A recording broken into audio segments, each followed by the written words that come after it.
So next one, can you share a memorable milestone or achievement that stands out to you? I think so. I think there are really several milestones or achievements that really were markers of progress. And initially, I started in an office by myself because that was the only, we didn't have room to bring me into the building that as it existed at the time. So I started there, and then moving from that, after Dr. Clark had joined us, we practiced in the same environment for about a year, and then we moved to the building with the other physicians, still too small. And so building our first building was a real milestone, and that we completed that in 1981, I believe. And then we grew from there much faster than we ever thought we would, and we could not imagine outgrowing the building the day we walked into it, and 10 years later we had.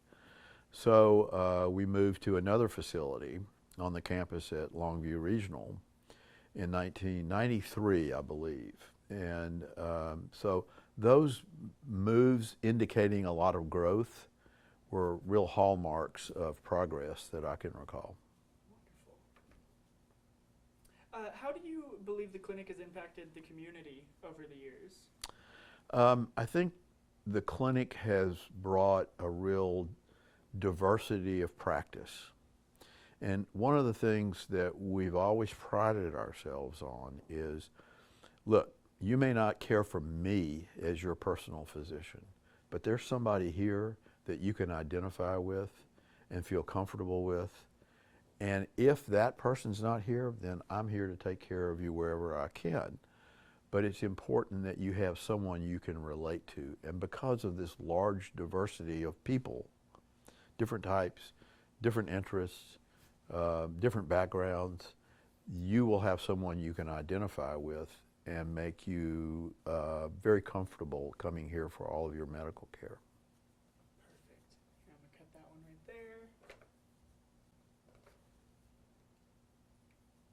All right. So next question. Could you share a personal story, an anecdote, or just like any memorable moment that highlights this clinic's journey, your journey, or say a colleague's journey, someone you know? When I came here, there was a very well-respected physician, Dr. Reed Clanton, who had been in pediatrics for many years in Longview. And I actually started my practice in his office after he had retired. And I watched in that first few years as I encountered patients of his, some of whom were adults at that point, but they were bringing their kids in. And the continuity of that care over the previous 25 years, now we're moving into another generation of it, really impressed me as a young physician and how important continuity of medical care was in the quality of care that's given. And so I think that was a lesson that I really took to heart and felt strongly about. Over the years, I watched as I got to be an older practitioner that the value was in when your patients grew up and brought their kids back to you, there was continuity. It was a relationship that could not be mimicked in any way. And I think most practitioners who stay in this for a long time are lucky enough to get that experience. And so, just one moment. No, you're okay.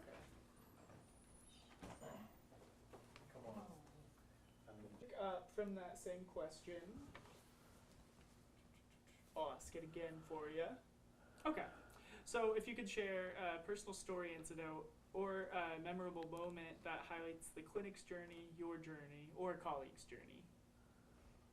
okay, so could we just pick up with where we were Yeah, kind of totally, rolling? totally. Okay, that would be easier to Yeah, do, I think, definitely. rather than starting all over.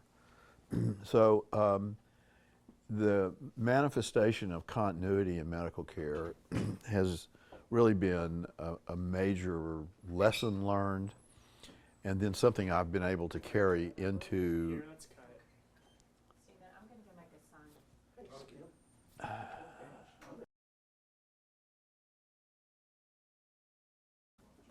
All right, and we are rolling. All right, so if you can remember where you just left off. Okay. So continuity in medical care is really paramount in the ability to provide quality medical care. So that means relationships over time.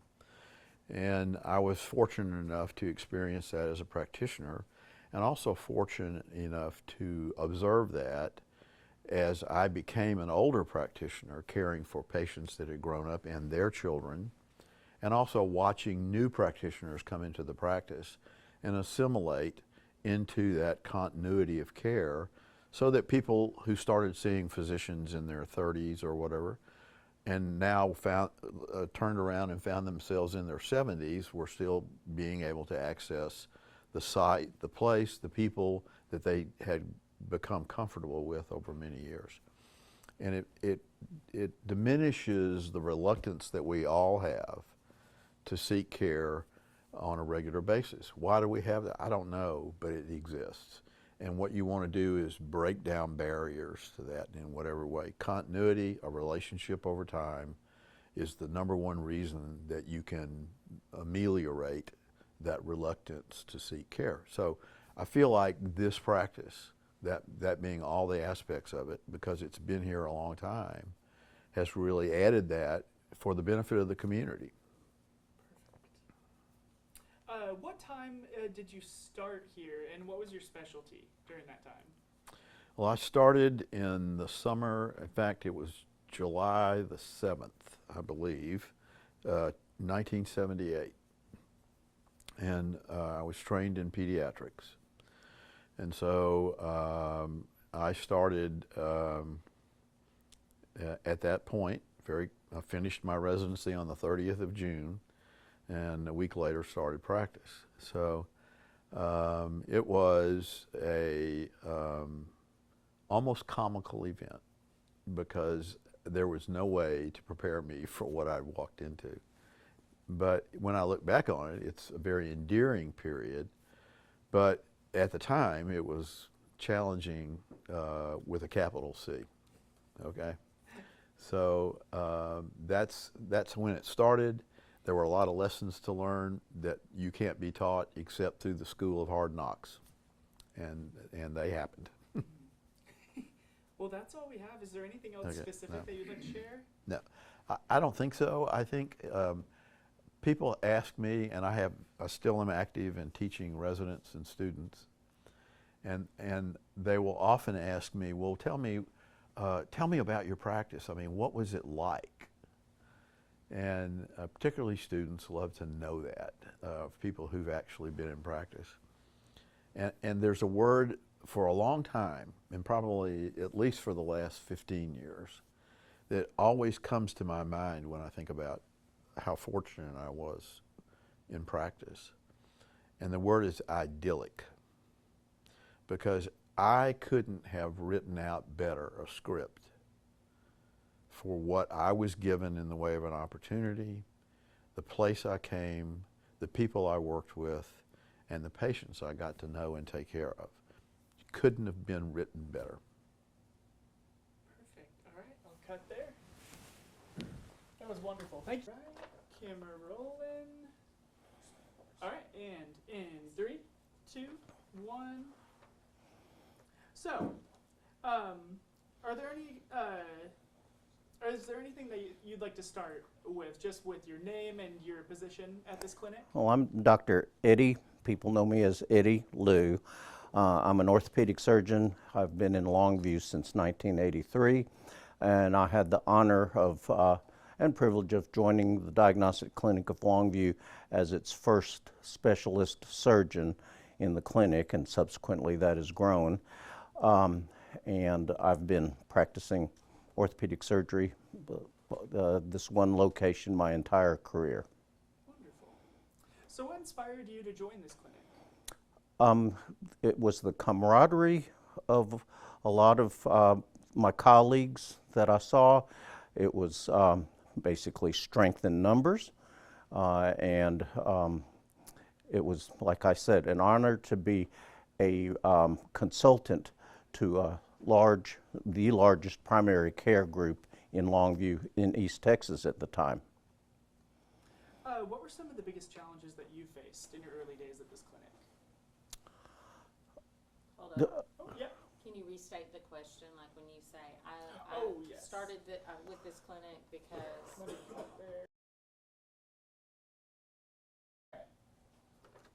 So, what were some of the biggest challenges that you faced in your early days? The biggest challenge I faced in my early days with this clinic was being able, as a one-man practice, to supply all the orthopedic needs to the primary care referrals. Can you share any memorable milestones or achievements that stand out to you? My most memorable achievement is having, again, the privilege of taking care of a lot of the family members of my colleagues and of family members of the other doctors. Sorry, I stumbled on that one, but you were doing something. You were doing that, and I was kind of okay. every now and then, How do you believe this clinic has impacted the community over the years? This clinic has definitely impacted the community over the years by providing the highest level care in every specialty of medicine. Perfect. Could you share a personal story or a memorable moment that highlights either like the clinic's journey, your personal journey, or a colleague's journey that you know of? Can we take a break Yeah, while yeah, I think course, of that? course. Rolling. All right. So, could you share a personal story or anecdote about a memorable moment that either was through the clinic, through you, or through a colleague that you know of? My personal memory through the years of being with this clinic is having the doctors that are taking care of my wife, my children, all be in the same location, and I was able to call them up at any time and they responded rapidly. Perfect. That was kind of stupid, but Oh no, I don't think so. I thought that was perfect. okay. So what time did you start working at this clinic, and what was your specialty at that time? I started working at this clinic in 1991, about 10 years after I started my practice, and I started as the first orthopedic surgeon in this clinic. That's all the questions we have for Great. you. If there's anything else you'd like to add? No? Alrighty, thank you. Yeah. Clip, Awesome. Quick and easy. clip most of that out. Are rolling. Alright, so could you start by just telling me your name? Joseph Bianca. Alright, Joseph. So, what inspired you to join this clinic? Actually, I was in practice in Longview from 1974. I initially was with a small group of obstetricians. I'm an obstetrician gynecologist. And then I went solo for a couple of years, and I felt that it would be best that I move from solo practice. It was very demanding to do obstetrics as solo. And because I had been in Longview for 12 years, I joined the clinic in 1986. I was inspired by the physicians in the group. I met all of them over the years. I knew them well, worked with them. They were an excellent group of physicians, and also I was encouraged because pediatric care was always available, pediatricians in the clinic, and there were internal medicine specialists, and dealing with women, they had many other problems, and I had easily referral based to these other physicians. So what are some of the biggest challenges that you faced in your early days here? My whole early days, before the clinic, it was just getting established in practice and the growth of medicine in Longview. But joining the clinic, it was more just the blending of staffs, because I had been in practice for 12 years, and some of my staff came with me, and so we had to merge my staff with the clinic staffs. And each group of physicians does things just a little bit different when it comes to staffing and how you manage patients on that level. And so that was probably the biggest challenge. Can you share a memorable milestone or achievement that stands out to you since your time here? Oh, you know, there's so many things that happened during that era. You know, that was a true era of growth of medicine in Longview, and I think that the clinic helped participate in that growth. But you know, for me personally, with some of the surgical techniques that I was able to develop while working for the clinic, had the time to go and to learn these new techniques, and also the growth of the hospitals and having 2 hospitals here, and I was involved, and Dr. Greifenkamp was also with beginning of Longview Regional Hospital. Those were some of the major things.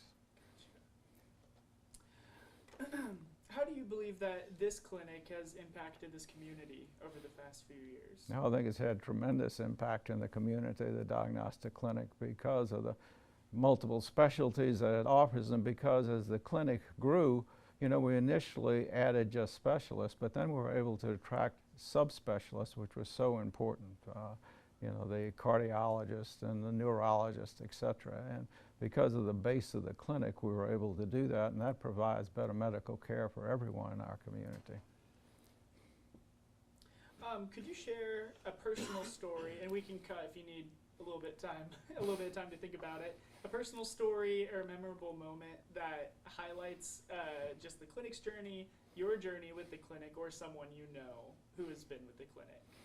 You know, my journey with the clinic, just to speak about that, I don't have a particular one incidence that I can relate, but as I reflect over the years, this group of doctors is one of great excellence, not only in the basic medical care, the treatment of problems and diagnoses, but they're taking care of families and patients, and the great cohesiveness as the group, and the camaraderie, and always the willingness to help each other and to reach out and go the extra mile for patients.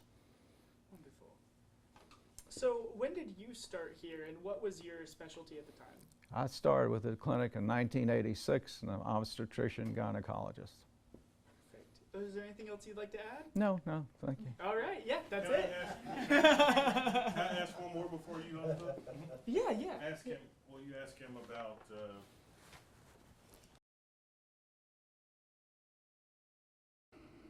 All right, so if you could just start by saying your name. Yeah, my real name is Emmett Anderson Clark, but I go by Andy. Perfect. So, Andy, what inspired you to join this clinic? Well, I don't know if you could say inspired. I was really threatened if I didn't join the clinic by Dr. Brown. He and I trained together in Galveston and become good friends, and had made the decision that we might like to practice together. And he came a year ahead of me, and he sugarcoated that it was just a cush life. He was, you know, had plenty of time off and all that, and asked me to join him. And turned out to be, honestly, I knew it was going to be busy, and I went and interviewed, as he did, at several communities around. I grew up in Marshall, 22 miles from here. My in-laws lived just outside of Tyler, and my father-in-law was a builder, commercial builder. He said he would build one more house for his only daughter, and that was my wife. So he said, but we couldn't be too far, so that kind of limited the radius, and we wound up, Skip actually said he would hunt me down if I didn't come to Longview and join him. So I did. And we had trained together, we had the same practice style. And the other thing was the diagnostic clinic was started by physicians who all came out of University of Texas Medical Branch in Galveston originally. So we had all been kind of trained in the same culture down on Galvatraz, as we called it at the time. And in fact, Dr. Price, Dr. Gore, and I had gone to Baylor together, undergraduates. So we were together from college through medical school, through residency, and then practiced together. And not many doctors get to do that, and to practice with lifelong friends. Great answer. So, What were some of the biggest challenges that you faced in your early days with the clinic? I think the biggest challenge was, we came out of it helped that we came out of a very busy residency. I mean, it was sometimes brutal. Back when residency meant you actually stayed in the hospital when you were on call, which has all changed these days. But, you didn't come home, you didn't see your family. So I was kind of ready for that, and I knew what I was getting into because Dr. Brown inherited Dr. Clanton's practice, which was huge. Any 2 or 3 doctors would have been needed to take care of it. He was taking care of it all by himself. So when I came, he had not had a vacation in a year, and he warned me that he would want to take a week or 2 off when I got here, and he did. But I'll just tell you, on day 1, when I walked in, everything I needed to go in that room and examine that first of 40 patients that first day.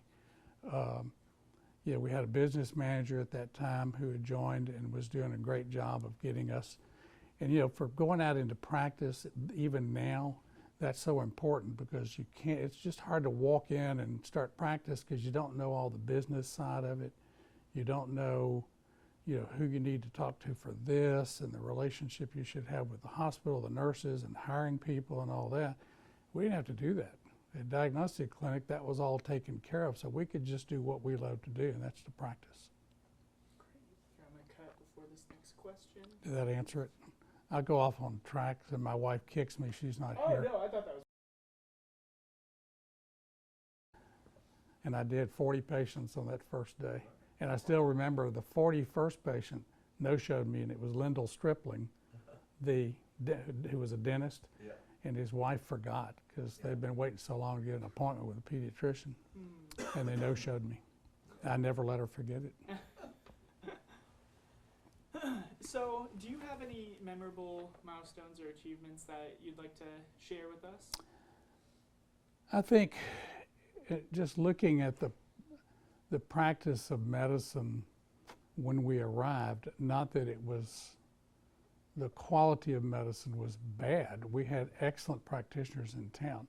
I think the thing that probably changed the most, and that was true of all of us who came to Diagnostic Clinic, and there were great physicians already here in Longview who were kind of bringing the town up to speed as far as medical care, but we got to come in and these days we're called disruptors. Back then I think they called us worse, but we were always trying to look how could we improve care for patients.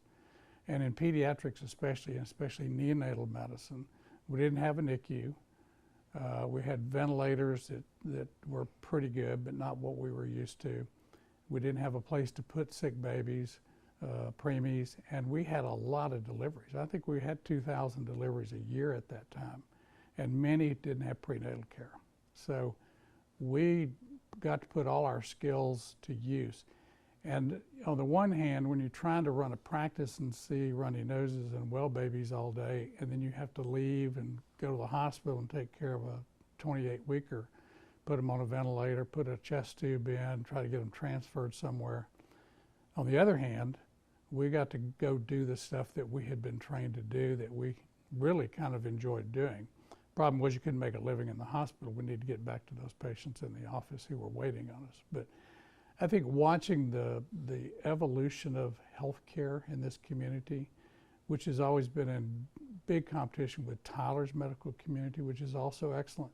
I think that's been a challenge, but it's also been a lot of fun, helping to bring new and better and all. And then a second hospital when Longview Regional came to town, that was a huge driver, especially for OBs and PDs, to bring everything back up to speed to a new level, to what we were used to in our training programs and didn't have.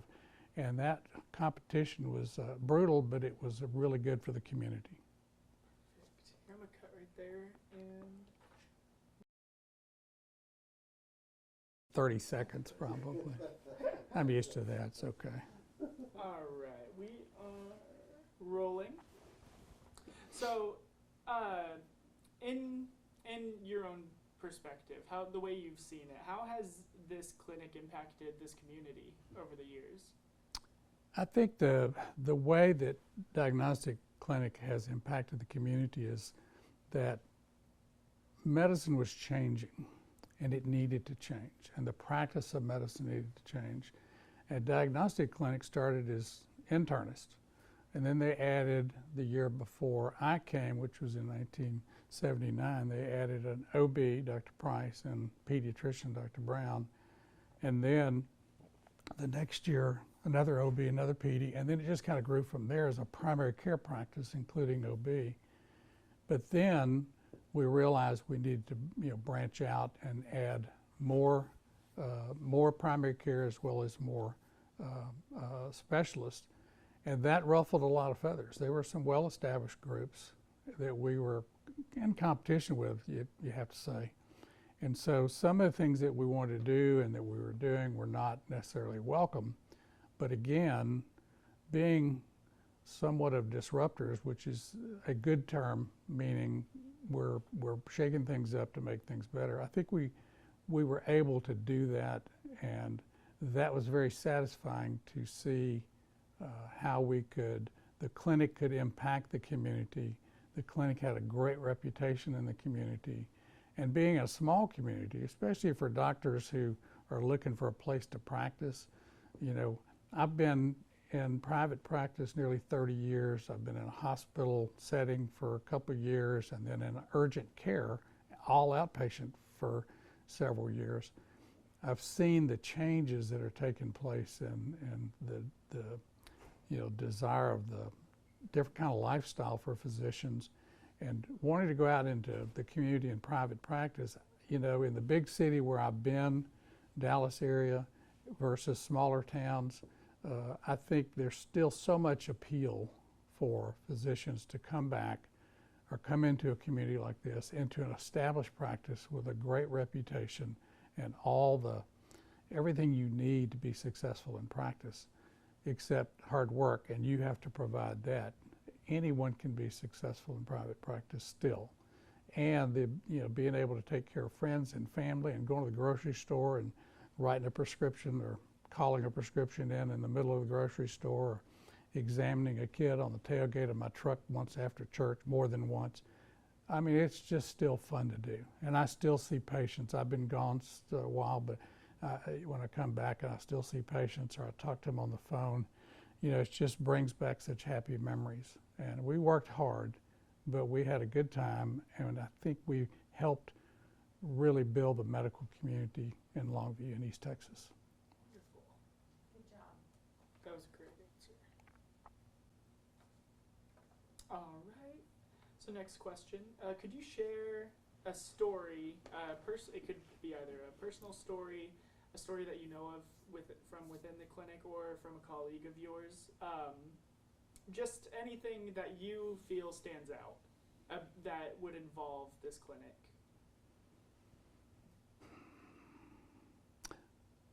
I think there's several things that stand out to me, and I've talked about some of those, just the community that you live in and that you're a part of and all, and watching kids grow up and all that. And then when you come across, as I did on the elevator a few minutes ago, an old patient who works here now, and I've seen her kids and seeing that, that's always exciting and brings back such good memories.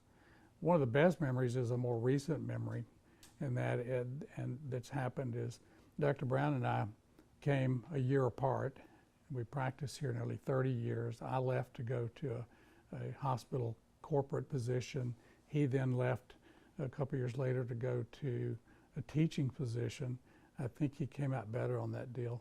But after all these years, I've called on him. We've always kept in touch, even though we've not lived in the same city, practiced in the same area for many years.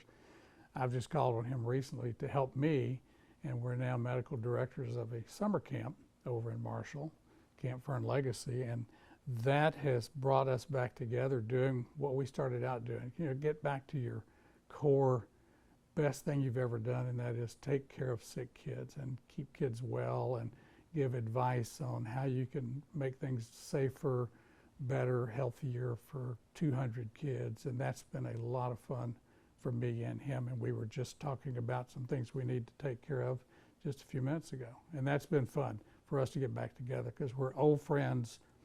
The thing about it being in private practice like this, we've all known each other, and you've had new doctors who come in, you get to know, but we don't do a lot of socializing, you know, outside of practice because we're together all day and then in the hospitals and all that. So when you get to come back and renew friendships on a different level outside of medicine, sort of, that to me has been an exciting thing to do lately. So last question. So when did you start here, and what was your specialty during that time? I started in 1979, and I'm a pediatrician training in Galveston at University of Texas Medical Branch. Perfect. Is there anything else you'd like to add? No, I probably rattled on long enough. But, yeah, I was going to talk a little bit about the politics that we had to go through. I was president of the group at the time. Managed care just kind of blew things up. And that was an interesting time. My wife used to ask me who was mad at us today because diagnostic clinics struck out and did things on our own. We didn't want the hospitals doing our managed care contracts for us. We wanted to do them ourselves. And we were fortunate to have a chief executive officer who is still here to guide us as we kind of took control of the business side of medicine. And that was really, really scary. And when I had to go over as president of the group and tell the entire medical staff, I'll never forget that night over at Good Shepherd in their big conference room on the whatever 5th floor of that office building, and the entire medical staff's there for a staff meeting to explain to them why we were no longer going to contract through the hospital and with all of them for our managed care contracts. And I didn't think I was going to get out of there alive. I'm not serious. No one threatened to hurt me, but they were very unhappy with Diagnostic Clinic. And it turned out to be a great decision for us. But that was very scary. I felt like I was on an island, and my partners were all supporting me, but I was the one who had to go stand up and explain why we had done what we've done, and it blew things up for a while. And unfortunately, it continues. I mean, when I went to graduate school, my group was very generous and sent me to business school. So when I became president, a term came up there. I was in a physician-only class in business school at UT Dallas, and he talked about the corporatization of medicine. I don't know if that's a real word, corporatization, but that was the biggest threat physicians were facing. You're either going to be part of a corporation and be just a hired hand, or you're going to take charge in your life. And we chose to take charge, and that has vacillated over time, but I think physicians still want to work for and with physicians when they can. Perfect. All right, cut. Now it's the commoditization. Huh? Now it's the commoditization. Yes. Well, Oh, here, and I you know, gotcha. the thing I wouldn't say on camera is There you go, sir. Thank you. the Thank you. work ethic, we call it, because Employee practices as physicians are making decisions out of residency. Okay, okay. All right, I am rolling. All right, and 3, 2, 1, action. Okay. So if one considers the changes coupled with, because of the change, sometimes there's opportunity and sometimes there's a challenge. But if one considers the whole picture, there are some things that are realities that have to be dealt with in medicine right now. We have a population of students and residents coming out of their training that have a little different set of goals. Not completely, but somewhat different. And that's not a bad thing, it's just different. All right. So we have to present what's out there in the way of opportunities in a little bit different way. I have the privilege of still being on faculty at UTMB in Galveston and working with some residents and students. I'm the director of the Rural Health Scholarly Concentration for the School of Medicine. And so we focus on introducing students to smaller communities. All right, not Dallas, not Houston. We avoid that like the plague if we can in our work.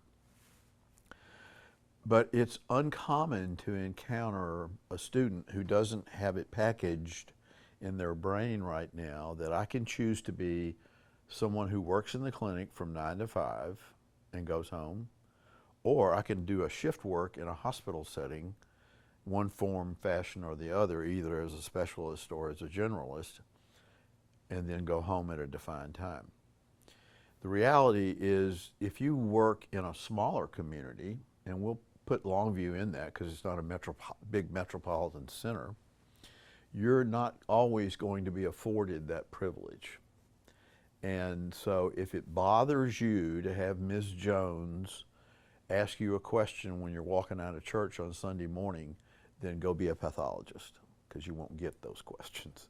But I mean, I'm just as serious as I can be when I say that, because you have to be in love with being part of your community in order to be successful.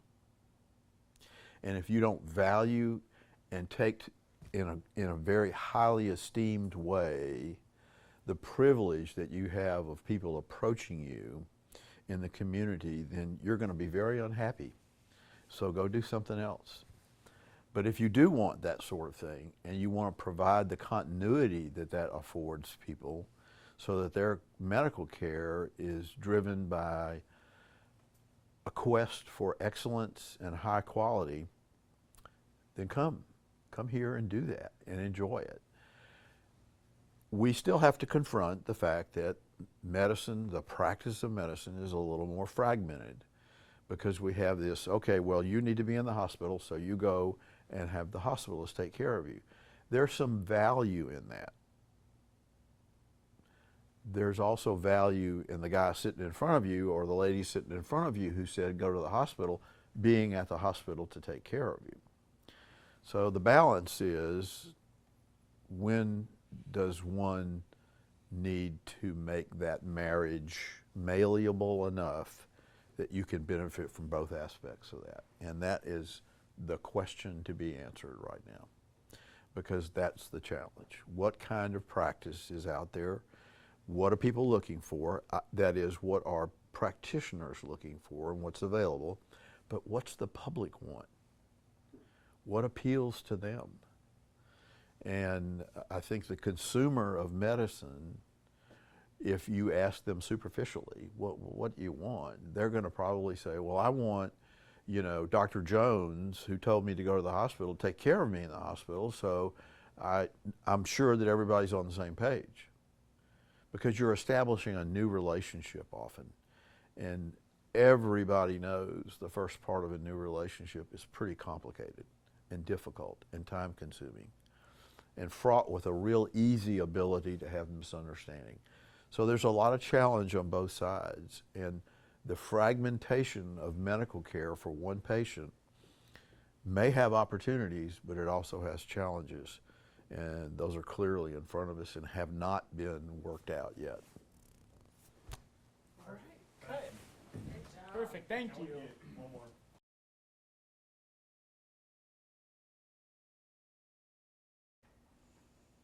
All right, we are rolling. So, could you just start by telling me your name? Darby Mann. Awesome.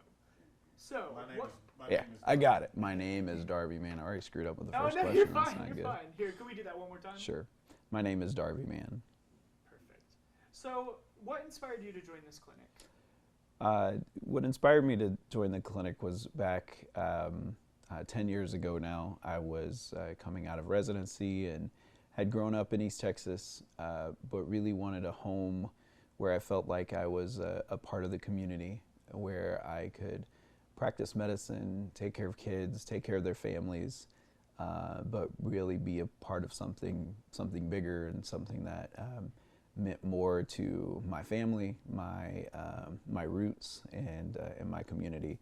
And as I looked around and interviewed a little bit around East Texas, knowing that we wanted to come back home, there just wasn't a better place in my mind to provide that and accomplish those goals other than our clinic. Gotcha. So what were some of the biggest challenges that you faced in your early days at this clinic? So definitely some of the early challenges when we started practicing here in the clinic were really understanding what community-based private practice looked like. So often we get told in residency what that should look like or what that could look like or what your career is going to be. True community-based practice, taking care of the whole community, isn't what you're taught in practice. It's quite, or in residency, it's quite different. And I knew that's what I wanted. Exactly how to accomplish that was a new challenge to learn. And thanks to some of the wonderful founding pillars of our clinic, who I was blessed to get to know and be a part of practice with and learn from, really helped me understand what that meant. And it was less about a job, less about shift work, and more about truly caring about the kids, the community, the families, and taking care of them from start to finish. When I wake up in the morning, when I go to bed at night, and even sometimes during the night. Can you share a memorable milestone or achievement that stands out to you from your time being here? So a very memorable thing for me in my time here has been two that I would really point to that mean a lot to me. One is most recently I celebrated 10 years at the clinic, which for me is an awesome goal that I had, a great accomplishment to have been a part of the community and really dug in deep for that extended period of time. With the way that medicine has gone, it's so easy to give in to the temptation to do shift work and to be a part of something that is still great and still works wonderful for. Dr. Mann, can you try to look at him as much as possible? Sure. I know you're thinking while no. you're Yeah. talking. It's a habit. Here, I'm gonna cut right there, and then we can pick up. Okay, I'm gonna pig back up that so I know where to start talking again. All right, so you were talking about how it's a privilege to serve in the community, and to deal with patients. Talking about how, Just celebrated 10 years. Okay. yes, 10 years. That Okay. was the main point. Got it. So celebrating 10 years in the clinic was a great milestone. There's a lot of opportunity to be sort of brought into a different type of culture of medicine, which is taking care of it in a bit more of a fragmented fashion. And our goal is here as a clinic, and for me as a provider, was to sustain that from beginning to end and really help families be a part of the community and dig in deep with those families. And to not have had that change in 10 years was, or is certainly an accomplishment that I'm very proud of. The other would be celebrating my partner's retirement. When Dr. Roberts retired from our community and medicine, it was truly a privilege to get to be a part of that and watch as she transitioned to a new stage of her life and see the impact that she had on the community as the community embraced her as she went through her retirement. It was just a true pleasure to be a part of as a member of the clinic and as a member of the community. Awesome. In your own words, how do you believe the clinic has impacted this community over the past few years? So the clinic has impacted the community in many, many ways, mostly in the sustainability of a practice model that includes all patients from all walks of life at all times, whether that's morning, noon, or night. And I believe that that's the greatest thing we have to offer, is that we truly do care about our patients from beginning to end at all times. And the fact that we're able to sustain that in a culture of medicine that is as fragmented as it is a true accomplishment. Here, I'm going to cut before doing the next few questions. Sure. All right, we're rolling. Okay, so next question. Could you share a story, whether it be a personal story, a story that you've heard like within the clinic, or a story of a colleague of yours that stands out to you? Sure. I give you some time to think. I would if you say need. that's a bit tougher of a question with the number of stories over the years. So, a story to share. Eric, Yeah. we can skip that one for him. It's not as important for him. Yeah, that's Let's go to, we need to just ask him, re-ask him his name and what his specialty is. Gotcha. And how long he's been here with you sure. discussed. But No just problem. Yeah. Let's get Okay. a snippet of that, and then we'll go into a couple more questions about, well, I'll ask you, or ask him, because you need to look at him. Sure. Ask him about, can you discreetly talk about Okay. So, when did you start working at this clinic, and what was your specialty during that time? Sure. So I started 10 years ago at the diagnostic clinic and have been a proud member of the staff here that long. I practice pediatrics, have since then, both in the hospital and in the clinic setting, and have thoroughly enjoyed taking care of the community in that 10 years. Perfect. All right, I'll keep All right. rolling. Yes, and then just jump in right into that question. And you can just stay Yeah. looking at me. For sure. So when thinking about compensation for what we do, community-based practice is a 24/7 job. And with that comes some perks. Whether you talk about the perks of the love for what you do, the connection with the community, but it also comes with some financial benefits that are unmeasurable with what is described in a residency setting. Most of what you hear about is fragmented practice where you work shift work. Unfortunately, or fortunately in my scenario, that's not what we do. And the compensation models that. When we work, we get paid what we work for. There's no middleman in what we do. What we do is we provide a service to patients and their families in our community, and there's no one to take that away from you when they're compensated for that. So it's a stark difference in when you compare a fragmented system to a holistic system where we're taking care of the patient completely. There's no one there to take a piece of the compensation away. Awesome. Can you say something to speak to the fact of the pipeline, our model of a lifetime of care, how we have Sure. primary care, OB, peds, internal medicine. Sure. Just if you'll touch on that. Yeah. Gotcha. So I think a beautiful part of our clinic is that from pre-birth on into your final stages of life, we're able to really provide for those families, which is an important aspect of providing for the whole community. Many of my patients, I've been here 10 years, many of my patients, their grandparents were a part of this clinic long before I ever started practicing here. Their parents were patients in our pediatric department as children. It's a beautiful thing to be able to take care of a patient from the time they are born until the time comes that you're walking the final walk with them. That's a beautiful part of our clinic, and when fragmented care doesn't allow for that, but our clinic does. Awesome. Anything else? One more thing along those same lines is when we talk about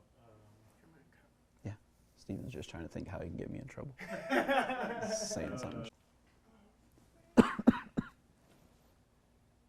All right, we are rolling whenever you're ready. please state it's a good balance. Somehow throw it in. Sorry. Thank you. Anything else you want?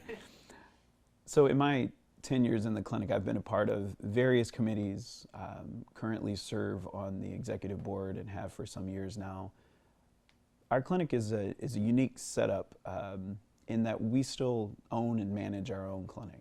That's true in many other practices, but we really model that and exemplify that. What we don't see is that we have an administration that is distant from our physicians. One of the biggest attributes of the clinic is that when something is there from a business model, we can look at it and we can push for it, but at the end of the day, there are physicians sitting in a room to ensure that what's being done is best for our business and best and safe for our patients.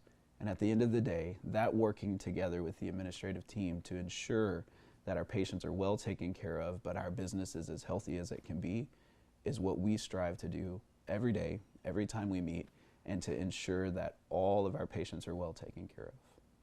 Perfect. Awesome. Thanks, man. Okay. Next. Solid. Do you have these?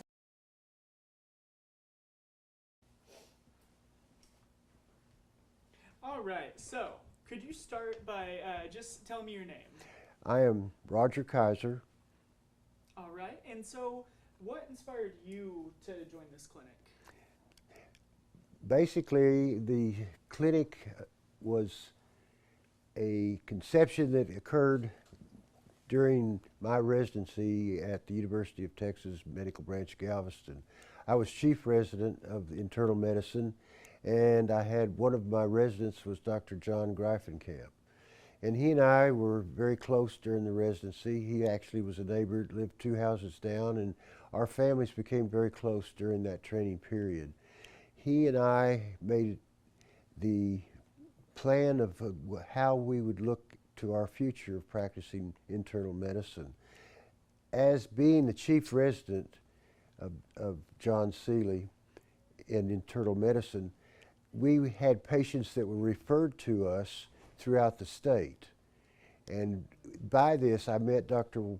Warren Hunt, who was an internist here in Longview, Texas. And through that relationship, he had encouraged me to consider practicing here. And I asked Dr. Greifenkamp if he would consider going there with me. I had chosen to go. I had to, prior to going into practice, I had my duty to serve my country in the United States Navy, and I was stationed in Pensacola, Florida. And in the meantime, Dr. Greifenkamp came and opened up the clinic. With that time, he established officially the Diagnostic Clinic of Longview as a corporation. I joined him after the first year, and the day that I first came, he left me with his practice. And at that time, I jumped into a very busy activity.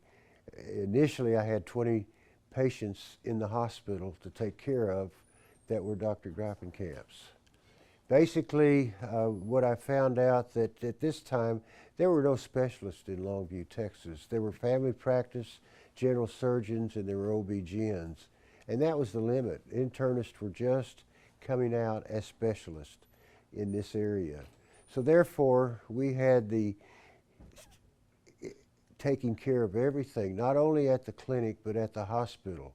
I can remember my first day at the clinic, my first patient I was seeing, I was also on county call. And I was forced to go to the emergency room to see a gentleman that was having a myocardial infarction. And he was severely ill, and there was no emergency room doctor present. We were the emergency room doctor. He needed to be placed in intensive care. There was no intensivist at that time. He was my patient. I followed him up into the ICU, and I had total care of him. There was no cardiology backup at that time. And ultimately, that was what our practice was. Our patients, we followed them from the clinic to the hospital, through the emergency room, through intensive care as such. That was the beginning of medicine. Dr. Greifenkamp had the foresight to make this into a multi-specialty clinic and brought all doctors together, and we formed a from birth to death type practice that we could take care of all problems. Initially, the clinic expanded to cardiologists, to pulmonologists, to surgeons, general surgery specifically, orthopedic surgery also. Therefore, the clinic began to expand, and I've been with it for 49 years, and we are here today to celebrate that 50th anniversary. My personal experience was, I think that my maturation as a physician in Longview, coming into the situation where I began and the evolution of medicine as I practiced. Ultimately, I came as a pulmonary specialist, and I did work in intensive care. Subsequently, I chose to break out and go into an area that was very specific and of my interest, and that was long-term care, geriatric type medicine.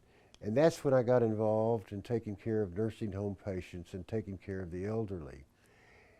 This continued to evolve, and to the point that no one really wanted to do nursing home care, and I fell into that at a time that was very appropriate, because at this time there began to be mid-level providers. The nurse practitioners became a specific specialty, and they fit right into the practice of helping me take care of patients in long-term care.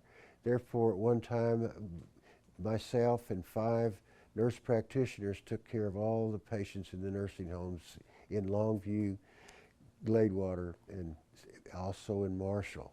So that's been my practice, and I have been very enjoyed doing that. It's been very rewarding. Ultimately, time came by, that came time for me to give up an active long-term practice.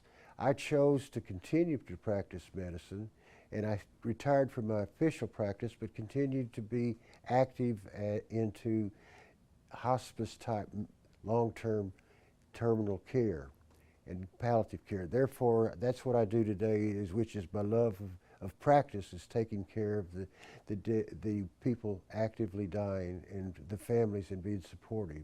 And that certainly has been my reward, and I continue to do that today.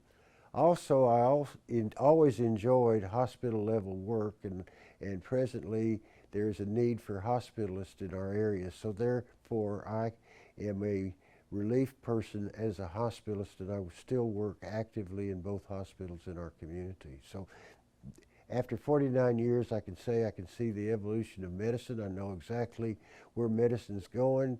It's different than the way I trained and the way I practiced, but that's just part. As time moves on, changes, and we have to adjust. So therefore, I've been very grateful for the support of the community. I've been very grateful for the patients I've taken care of. And it's been truly rewarding for me to be able to look back on 49 years and say, I have enjoyed being here in Longview community.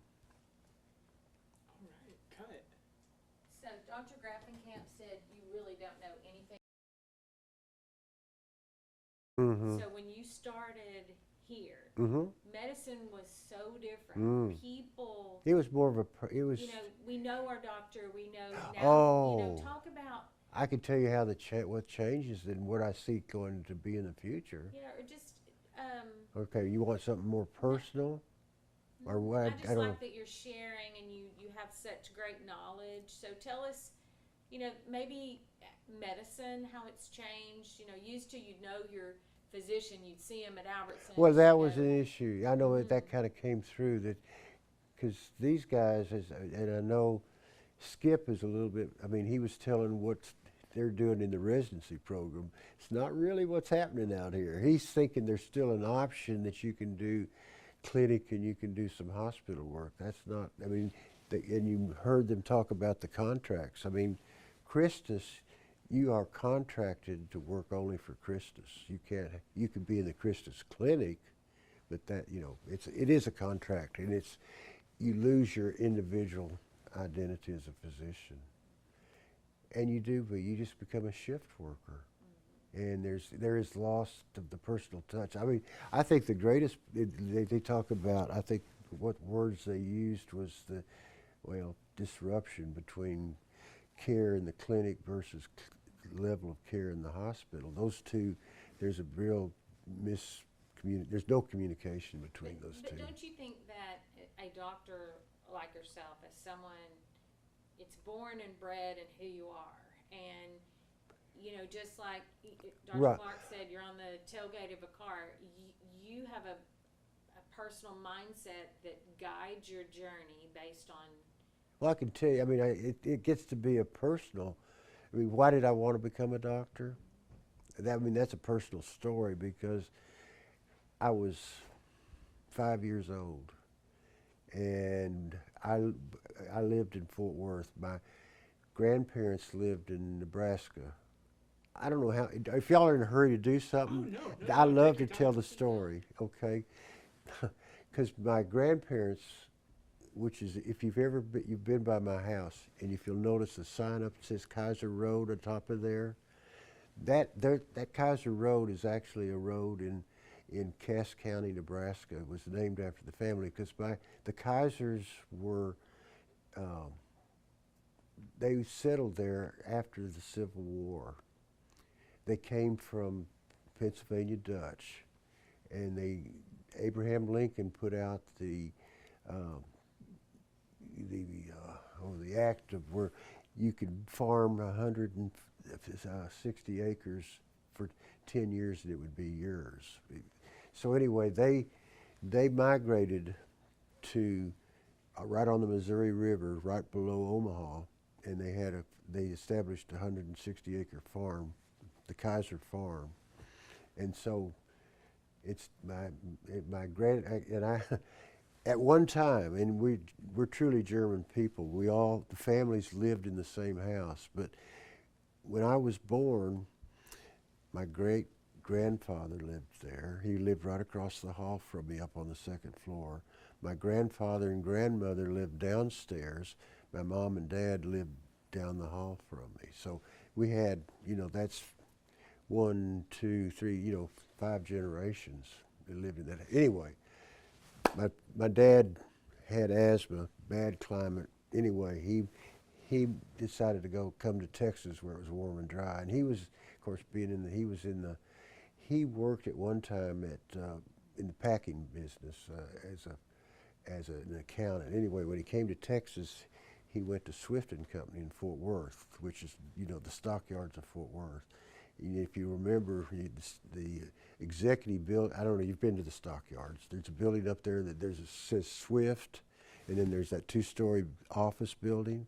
My dad worked on that second floor, and I spent my summers in the slaughterhouse taking care of. But anyway, my grandmother, when they wanted, a long story was, my great aunt husband had a dealership at DeSoto Plymouth in West Palm Beach, right across from where Trump is now. But anyway, my dad this was a '48 Plymouth, just after the war. So my grandparents went to Florida to pick that new Plymouth up and drove it to Fort Worth. When they got to New Orleans, my grandmother had a stroke, and so they were able to drive her up to our house in Fort Worth. So I'm 5 years old. I have a grandmother that's had a stroke. The family's all crying, and it's just I'm not used to that, And she was in a wheelchair, and there was a family practice doctor came to the house. It was one time he came to visit her. I had a guy next door put up a barbed wire fence, and I cut my leg. And anyway, this family practice guy, I got on the kitchen table, our kitchen table, and he put some Mercurochrome on there, and he sewed me up, not without any real anesthetic. So that comes together. And so Grandma never was right. She lived 2 more years, and I can remember my dad crying because we went up to visit her and he didn't recognize her, or she didn't recognize him, and he just cried. And it said, "Oh, this is so sad." And then I thought, is there something that could be done to help my grandmother? And from 5 years on, I was to be a doctor. And because when I got to junior high, they said, we need to talk to a counselor about what's your plan. I said, I want to be a doctor. And so the rest is history. So anyway, I love to talk about Love that. that. Perfect. Good story. All right. Here, I'll cut there. Good. Or you can just act like you're talking to me. Okay, that's fine. It's very important to me that, and I'm very fortunate to have the opportunity to look. Can she straighten your vest Straight. Oh, we're rest back. straight. We're back in a problem. Yeah, See, you this know is what? what it feels like to be us. This was the suit I retired in. Come on in. Come on in. You look nice. Okay. Okay. All right, and whenever you're ready. Okay. I've been in practice for 50 years. I've seen the development and change of medicine happening, where we're going. Initially, it was basically a family practice type medicine that was practiced in Longview, because the doctor you went to see took care of you if you went to the hospital, if you went to the emergency room, and then you came to the clinic. Now that has changed. Diagnostic clinic started right there, and it was the time when specialization was beginning to be very important, that there was such advancement in medicine that every specialty had to became very necessary, because the amount of knowledge, one person could not know everything about all of the human body. So that's why we developed specialists of cardiologists, pulmonologists, gastroenterologists, nephrologists, urologists, obstetrics, pediatrics. And so therefore, I got to watch all this transform, and that fortunately Diagnostic Clinic in Longview was at the beginning. They were had the golden opportunity to serve the community, to provide specialists into a group that worked together with each other, therefore a person could choose to bring their child into the clinic. The mother-to-be could bring her obstetric needs to the one-stop clinic, and the older people could see internists in practice. Young families could see family practice doctors that would understand the needs of the young adults with the young families. So therefore, then we had specialists, surgery, orthopedic surgery, cardiologists. So all these were brought into Diagnostic Clinic. So it really was one-stop shopping that occurred in one area, and you could know your doctor, you could be referred to a doctor that you could trust, because the Diagnostic Clinic had the high reputation of having the very best physicians in the community.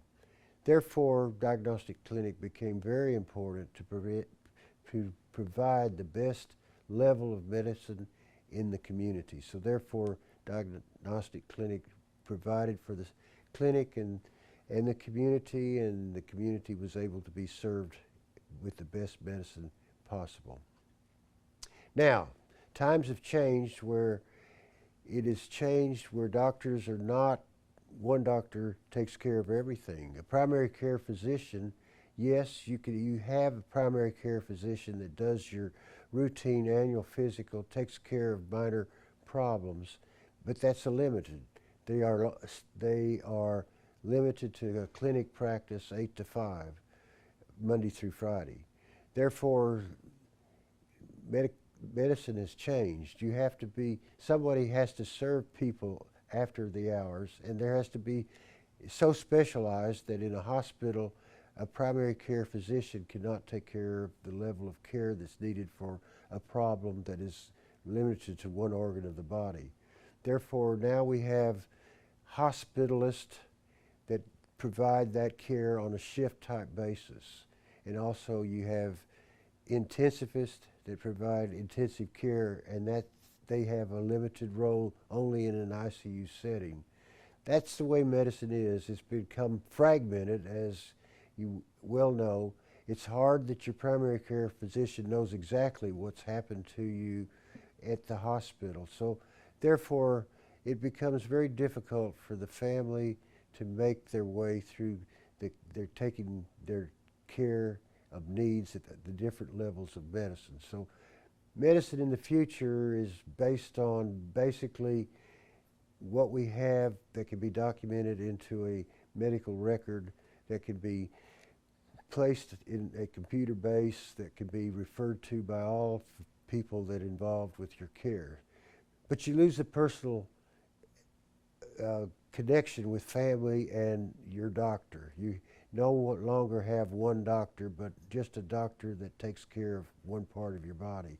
So medicine is going through a tremendous transition that patients have a struggle of knowing what is actually going on with their care, because so many people are doing so many things to take care of them. So, and medicine will have to make that evolution. We'll have to learn to adjust that the personal services are going to be limited, but you'll be seen by a very highly educated specialist that can take care of that need of that organ that is in failure. And this will all be placed in a database that can be communicated to a primary physician or to other physicians that you see. So I see medicine as being very diversified, certainly not very personalized as we previously knew, but it is still the best medicine care in the world, and it will only improve with cooperation between the different specialties and the very different doctors. Period. Okay. Now, is that kind of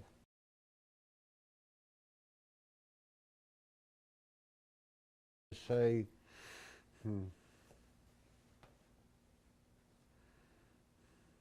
Okay, I'll do this as a what it means to. Well, okay, I'll give a personal experience. It won't be about a patient necessarily, but I'll tell you a story.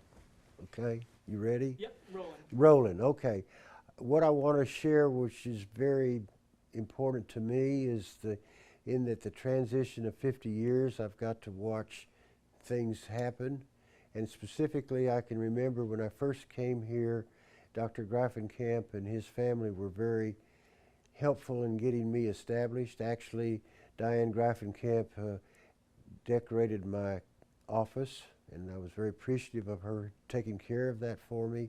And fortunately, our children were of the same age. My daughter and son were the same age as their daughter and son. And one thing I remember specifically about the two families, that there was a birthday party for my daughter. It was her 8th birthday, and we had a pony in our backyard in the city limits of Longview, if you can believe that. It was illegal, but we did it. But anyway, at this birthday party, we shared the pony rides for the kids, and I can remember specifically Jonathan Greifenkamp was about 5 years old at the time, and had never been on a horse, and this was a traumatic experience for Jonathan, but and he actually cried because he was afraid. But what's so interesting about the story, I've watched Jonathan grow with Dr. Greifenkamp's supervision, and ultimately Jonathan became a cardiologist, and to this day he still has that respect of me helping him with the horse, because he has been an advocate in horses today. So that's my influence on one of the members of the family of Diagnostic Clinic, and that's treasures me very much to know that I was part of it, of Diagnostic Clinic's life. All right, cut it. Down Anything else? Yes, no, good, bad. Perfect. Okay. All right, we are rolling. Okay, did you get a chance to see these? I looked at it before a bird came in for a second. She's But gonna tell talk me, a little yeah. bit about recruitment and you know, the process without the process, but how it's important and what attracted you to it and what makes it different. Recruitment of physicians? Uh-huh. Okay. All right. If you need a moment to kind of collect your thoughts on what you want to say, I can give you a second. But whenever you are ready, if you can just ignore the camera and you can just talk straight to me. Okay. I think it's always important when you start to find yourself in a niche that works for you as a physician and works for you as a patient. Diagnostic Clinic offers us the opportunity to have a multi-specialty group that allows us to interact both from a primary care and basic level, where you get your day-to-day needs met, but then allows for easy referral to specialties and to the hospital and to the emergency room. That way, it establishes a care and a rapport among both patients and physicians and facilitates that transition to optimizing your healthcare.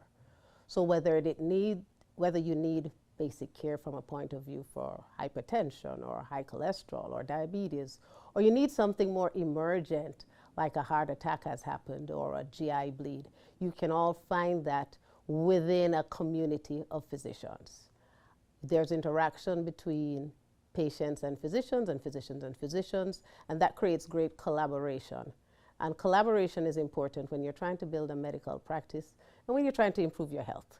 You want to ensure that you come to a place where you feel comfortable, where your physician knows you. I always like that thing from, what's that show in Boston, where everybody knows your name. You kind of want to feel that sensation when you come to your physician, because when everybody knows your name, or when your primary care knows your name, then they know your specific needs. When you come into the diagnostic clinic, you get a personal care from your primary care, but you also can reach out to specialty groups who will also treat you well, but you know you can rely on your primary care to coordinate and optimize the care for you. So I think if you're a physician looking to come here, you're a patient looking to come here, then diagnostic clinic is the right place for you. All right? Yeah. Makes me want to go to Cheers. That cheer! All right, we are rolling. Okay, so first question. Oh, and by the way, when I ask these, whenever you answer, if you could kind of rephrase the question into the answer. So, like this first one will be, what inspired you to join the clinic? Your answer could start with, oh well, what inspired me to join the clinic was X, or any other example. Okay, all right. Okay, so yeah, just that first question. So, what did inspire you to join this clinic? All right. During my journey and my transition from my prior work to diagnostic clinic, I figured, what is it that I need to meet? What are my goals? And I found that diagnostic clinic inspired me in the sense that there was a place where multiple physician specialties could be there. When I came to Longview, there were several clinics and hospital settings and private areas that were available. But to me, coming to diagnostic clinic felt like coming home. It was a place where you could be comfortable, where you could see yourself building a practice, where you could see yourself engaging with others, where you could see yourself expanding.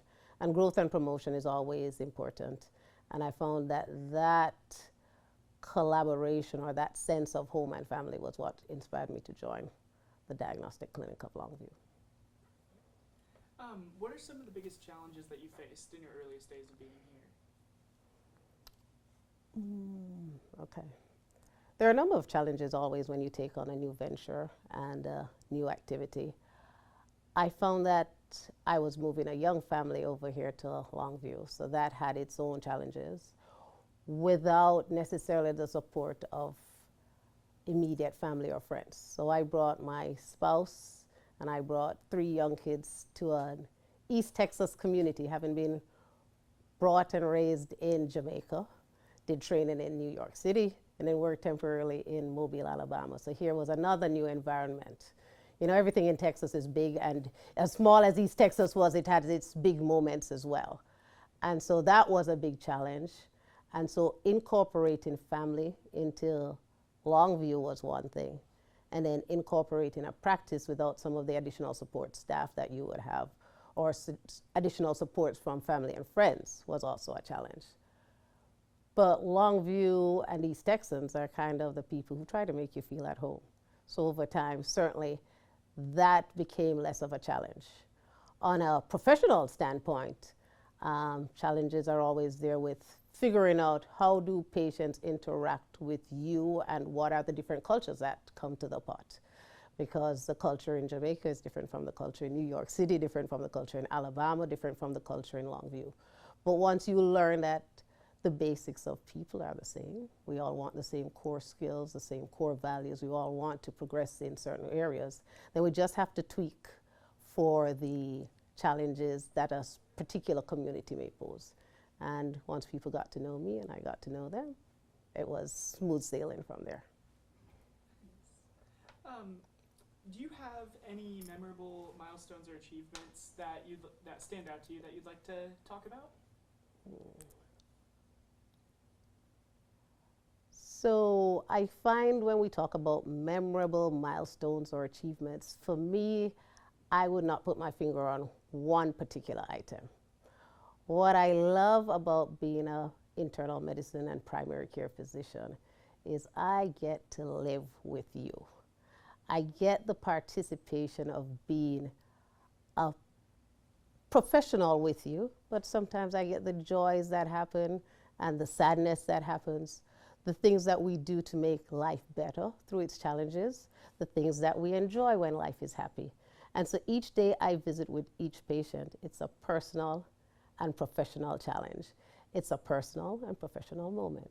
And it's a personal sharing of health, it's a personal sharing of great news, it's a personal sharing of joy. So every day I find is a truly pleasurable moment, despite the challenges it brings.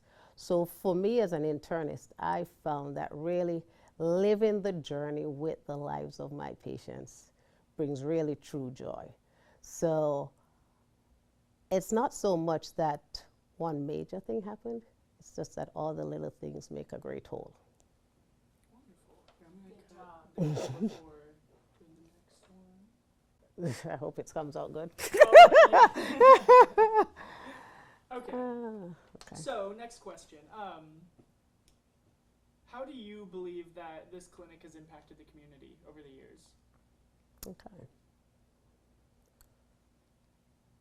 The Diagnostic Clinic of Longview has had a phenomenal impact on the community. One of the great things that I like, and I usually use this quote sometimes, is Martin Luther King, who says that not everybody can be famous, but everyone can be great, because greatness comes from service. And the motto of the Diagnostic Clinic is, how best can we serve you? And at least that's the motto I take every time I see someone. It's how best can I serve you? How best can I bring value? You know, sometimes I laugh with the patients and say, hey, I'm a very well-paid customer service rep. Because every time you come up in here, it's what's your chief complaint? What's worrying you? What's bothering you? And Diagnostic Clinic seeks to help alleviate as much of the complaints as you can. There's nothing more refreshing than when you get to speak to a customer service rep who really helps you. And there's nothing better than when your physician really gets you and really helps you to improve your health, your quality of life, and just your journey through the pathway that life takes you. Sometimes it's something small, but sometimes it's something big. And by that way, Diagnostic Clinic, by impacting many individuals within the community, it impacts the whole community. Even let's say when I'm at a football game with my son and he's out there on the field, I see Diagnostic Clinic can help your kids with, injuries, but we can also help you with maintaining your current health. And that's what we want to do, because your state of health is what's important to us, and how best we can achieve that makes us even greater in what we do and in how we impact the community. Do you have a story, whether it be personal, a moment from like something that you've heard within the clinic or a colleague of yours that stands out to you that you might like to share?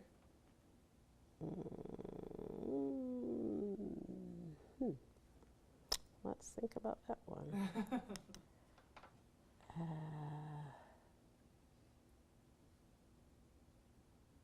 Let's see.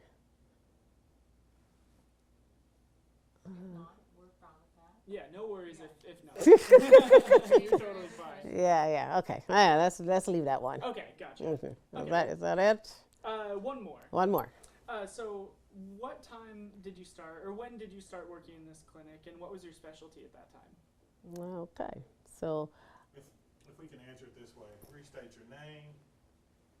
Mm-hmm. Sorry, I didn't listen. No, Yeah. You're totally Restate fine. your name, your specialty, and how long you've been with Yes. Diagnostic Clinic. Okay, all right. And then I'm going to ask you one more question. Okay. My name is Helen Daniel Glave. I've been in the Longview community since 2011 when I moved here with my husband and my young kid. Start you off. Nope. You try to continue to look at him the whole time. I know you're thinking. Okay, all right, okay. I'm doing this and that and moving around, et cetera, et cetera. I don't know, because voice, is that what I sounded like? I thought I was doing good up in here and I don't like it. Okay. All right. All right, we are. Let me make sure you focus. Okay, we are rolling. All right. All right, whenever you're ready. How you doing? My name is Dr. Helen Daniel Glave. I moved to the Longview area in 2011. I am an internal medicine physician working here in the Diagnostic Clinic for the last 13 years. Does that work, sir? Oops, I should have cut it. Well, you cut that. And then one more question. Uh-huh. Can you just highlight a little bit of the differences between, you were in hospital employee to be in. You really want me to do that on here? So what we're gonna do, this won't be shown publicly. Okay. This is gonna be shown to residents who are trying to make a decision. So that's what we're shooting snippets of this. Some of this will be public, some of the snippets will be for residents specifically, and this particular snippet that we're gonna get from you will be for residents who are trying to make a decision between hospital administrative practice and hospital employee practice and private practice. Okay. So I want to highlight that Okay. with some of the active physicians about some of the reasons you make that decision. And if it So finances are a major part. Sure.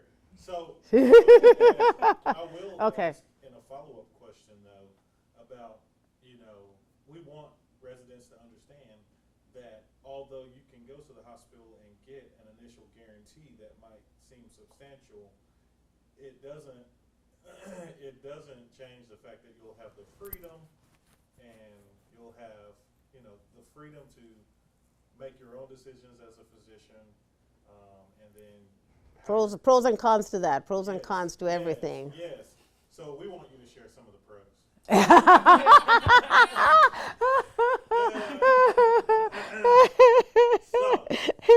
First, if you start with that question, and then go in. The difference between working for a hospital-based environment versus a private-based And if clinic. you don't mind, share in there at some point that you've done both. Okay. All I right. think it's important for the resident who will be watching this to know. Okay. Am I gonna get to see what is going on? Okay, before you're out there, Absolutely. So I And it'll know. be edited, yes. Yes, yeah. I'd like to see the edited version so that I don't look all crazy up in there. All right. As a physician, sometimes it's hard to choose between a private-based organization and a hospital administrative-led organization. I've had the fortune in saying that I've been able to do both, and I'd like to honestly say there are pros and cons to each. One great thing with being with a private organization is that you can make your own personal decisions as how you'd like your clinic run. How do you set it up? What does your practice operate like? Within the confines of time and schedule, you can decide what would my staff look like, how do I organize time, etc.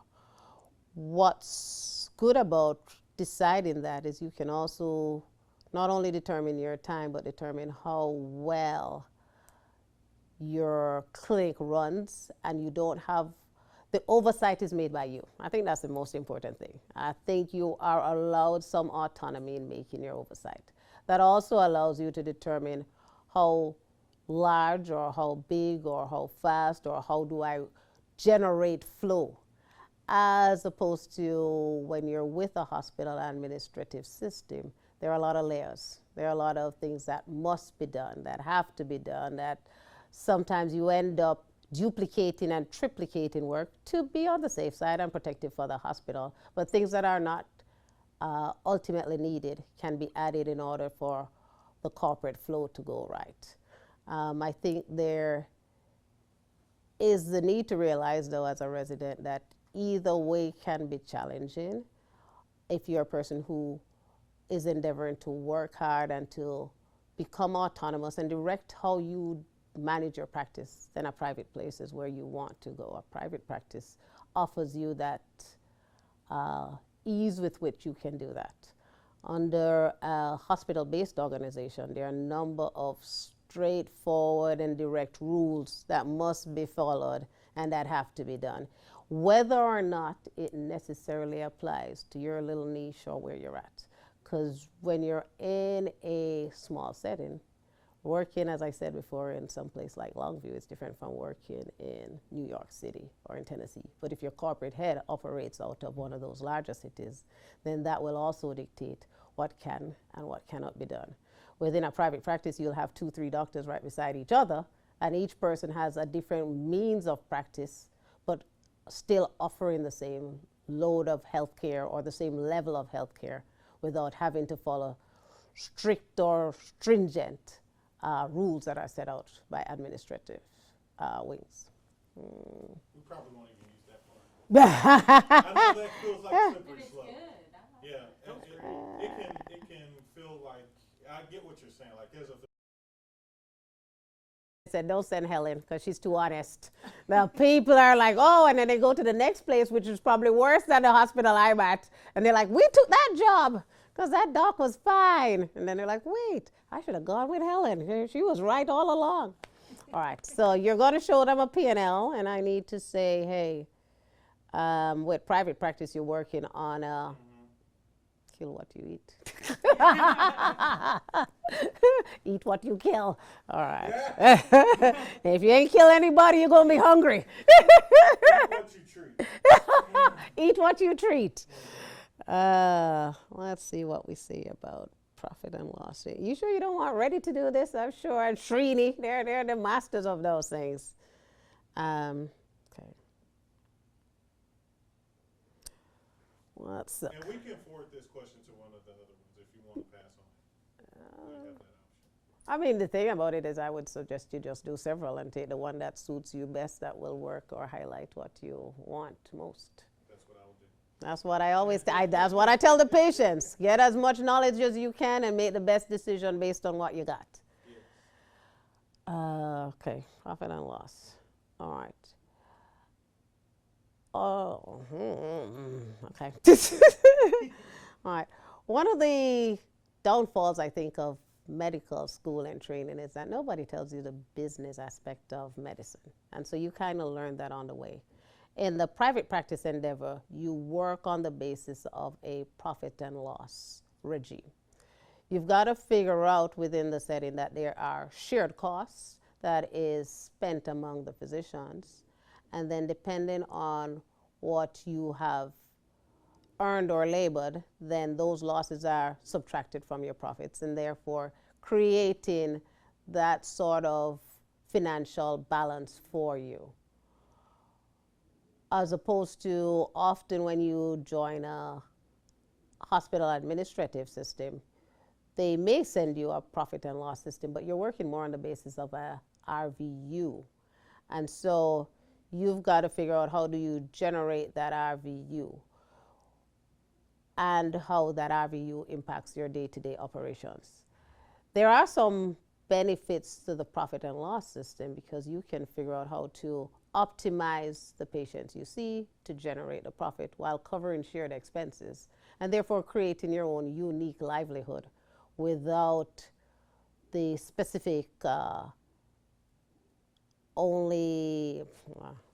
without this, I don't know, let's cut that. I don't know how to say that, so I'm sorry, that got cut somewhere along the way. So sorry, Stephen. No, you're fine. That's what that's for.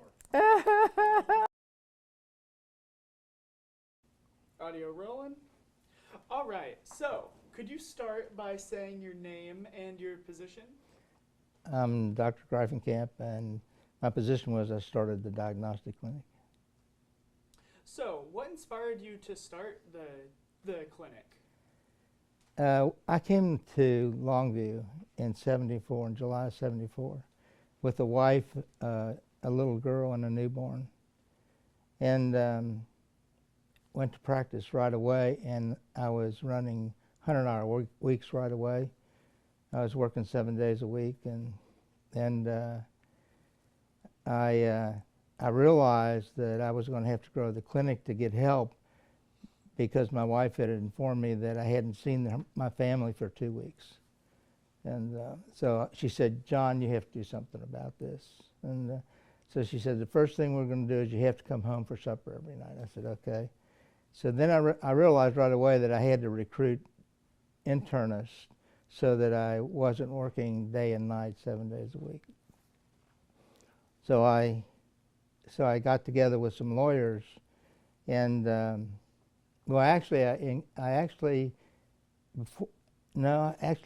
did do that. I got together with the lawyers and incorporated the clinic in February of '75. So it started in '75. And they asked me, they said, we're going through all the paperwork, and I signed everything. They said, what do you want to name it? I hadn't given it a thought. And they said, a name. I said, well, we're going to be doing diagnostic work, so call it the diagnostic clinic. I should have given that more thought. And but then I started recruiting, and Dr. Kaiser joined me, as he had planned to do that. And then I recruited Dr. Let's see, I think I had recruited Leith, Roundtree, and a couple others, because I went on call every fourth, every fifth night. So I got to spend time with my family, and it was really good because I didn't. I would you know, at the end of 2 decades, I'd look back and my kids would be grown and gone, and then I realized that my wife had really set things in motion for me to do what I did. You know, she wanted me to have a family life, and so I had to recruit doctors to do that. Well, what happened in the recruiting process was that I found out that Longview needed more than just internists. They needed a lot of primary care physicians, obviously, but we needed OB-GYN and we needed pediatrics. So I started recruiting that. And so that's how it all started. In my mind, I was thinking, you know, the best way to improve care in Longview was to get a bunch of really good doctors. The second way to do it was get a really good hospital. And I thought that I could make Good Shepherd better. That was a waste of time. I couldn't. I asked them to get a CT scanner so I could recruit a neurosurgeon and a neurologist. That didn't happen. And so I decided to go look for somebody to build a good hospital in Longview. So 3 of us went to Nashville. After all this is going on, you know, after we've got a bunch of doctors in, at that point in time, we had Dr. Sakin had joined me. Dr. Sakin's responsible for this tie, by the way.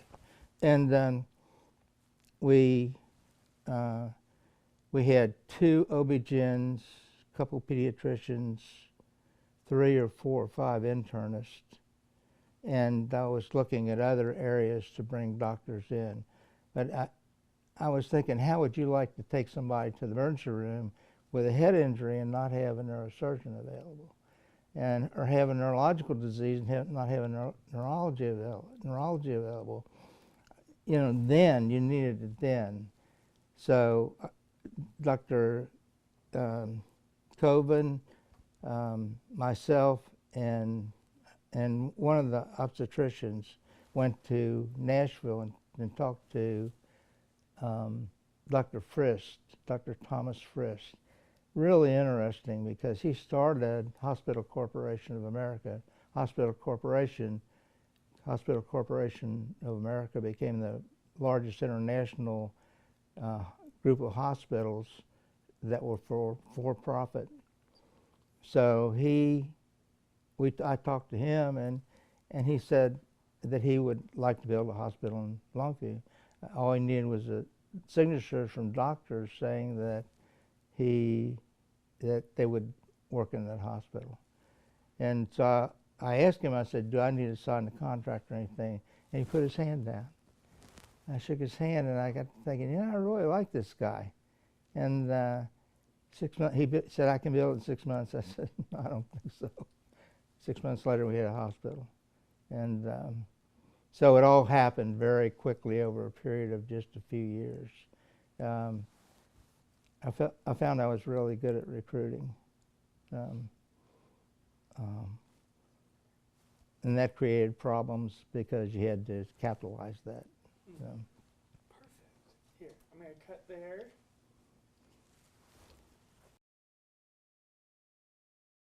Seems odd.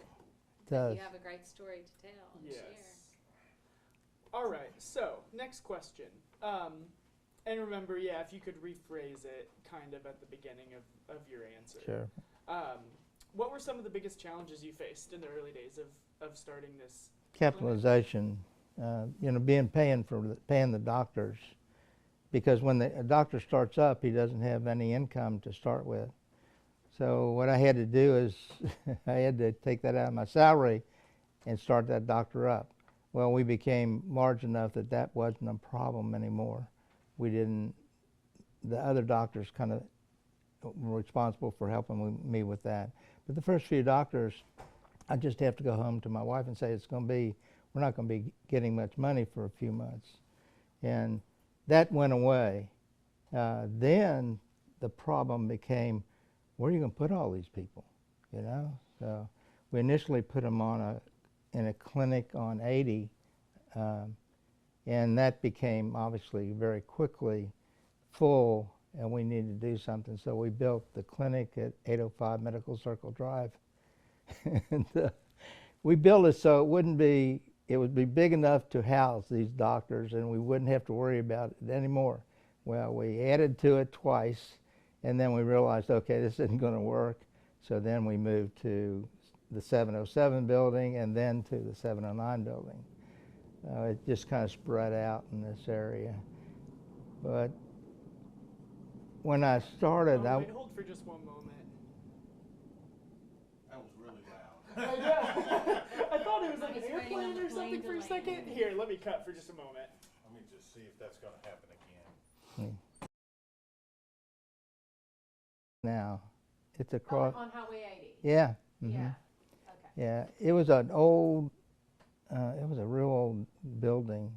I went down the basement of it one time, and there was all kinds of equipment from days of yore, and but it was good enough for us to use at that time for the internists, the OB-GYNs. But then we obviously had to spread out, and so we built the building at 805 Medical Circle Drive. That was a good building. We practiced in there for 10, 15 years. And that was very quickly that the doctors that had, like OB-GYN, they would, after I recruited the first couple of doctors, then they recruited after that. They recruited the doctors that they wanted. So that, though, the same way with internal medicine, we recruited just for that group, and pediatrics the same way. After I recruited a couple, you know, like when Dr. Brown, Dr. Clark came on board, they recruited pediatricians. And then Dr. Jackson, who had a group, a family practice group, then they just joined us in toto. So they occupied the 805 Medical Circle Drive when we moved to 707, and then pediatrics moved to, I think they're on the second floor, if I'm not right, second or third floor here in 707. Internal medicine is in the fourth floor of 709. Gotcha. So next question. Can you share a memorable milestone or achievement that stands out to you in your time with the clinic? Yeah, not a good one, but I'll share it. And I had a patient I'd followed for about 2 years, and it was always she was depressed, and I didn't know why. She had a nice husband, great family, good kids. I just couldn't tag it. And she came in one time for a problem which was real easy to fix, and I told her if it acted up, it'd give me a call, and I'd call her right back. And I was going to the door, and I had my hand on the knob, and I was ready to open the door. And I said, I just don't feel good about this. So I walked back and sat down alongside of her, and I said, have you ever been sexually abused? And it just, you know, I don't know why I did it. And the dam opened. She had by her uncle, who turned out to be dead. My first question was, who is it? I'll go get him.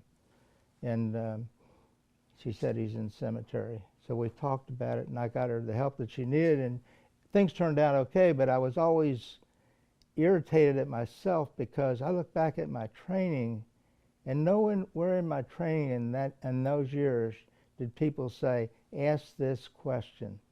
And what surprised me was how many times the answer was yes. And I just, you know, it just sickens me to think that a grown man could sexually abuse a child. You I didn't understand that. But that was really a growth moment for me in helping my patients, and something, when I see her out, like one time she ran up to me in Walmart and gave me a big hug. And my wife always wants to know who that is. I don't remember names. And but she was happy. The depression was controlled. So it turned out good, but it didn't. But I should have gotten there sooner. How do you believe that the clinic has impacted the community over the years? Now, it's dramatically increased the quality of care. If you could kind of start it by saying, like, I think the way this clinic has impacted the community is, and then following whatever you want to say. Okay, the way it's impacted the medical care in this community is that there's two ways. One, there's a bunch of really good doctors in the community that help deliver medical care.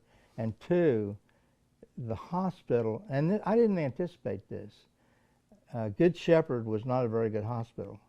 So we built Longview Regional, and the minute we started working on that, Good Shepherd improved. After those years of trying to get them to get a CAT scan, all of a sudden they needed a CAT scan. And they knew we would get one at Regional, and that was when the certificate of need was, you had to have a certificate of need. So we went down to Austin, and Good Shepherd had gotten there before we did.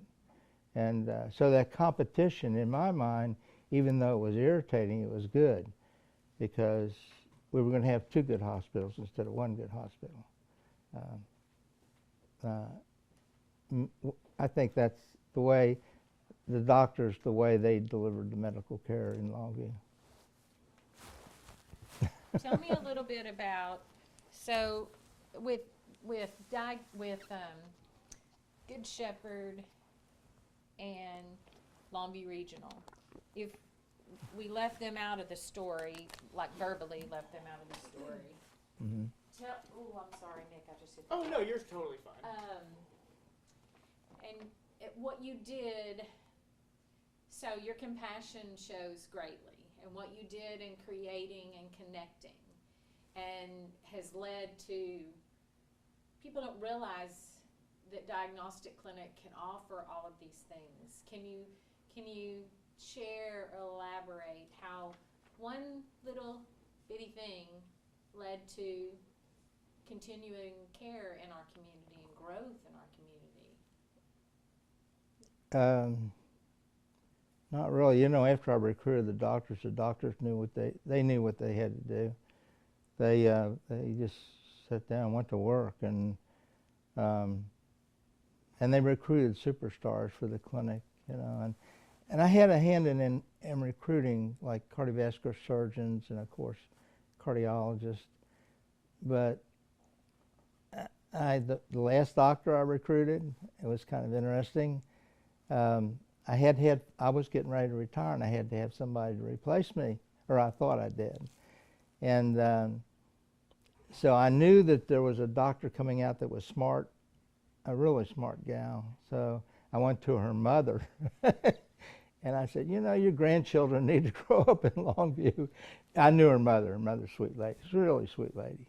And so I recruited Kathleen Harris. And Kathleen Harris came in and took over my practice. And for I took 2 years to tell my patients, Chip, look, you're getting somebody who's smarter than me, and they're better looking than me. And all the guys agreed with that, and but I think it turned out really good. But For just one moment, I'm gonna cut there.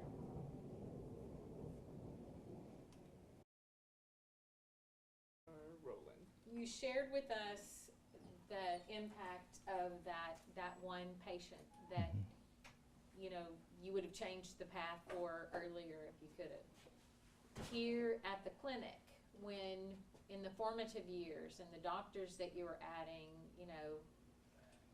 tell us something that you got out of that, something that came out of connecting with another physician, like you did with Dr. Kathleen, bringing her here. Tell us something about a memory that you have that is significant.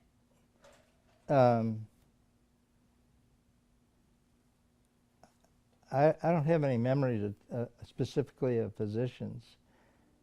All my memories are about my patients and my patients becoming like family to me. I fell in love with my patients. My patients treated me really good. I mean, they became like family. And so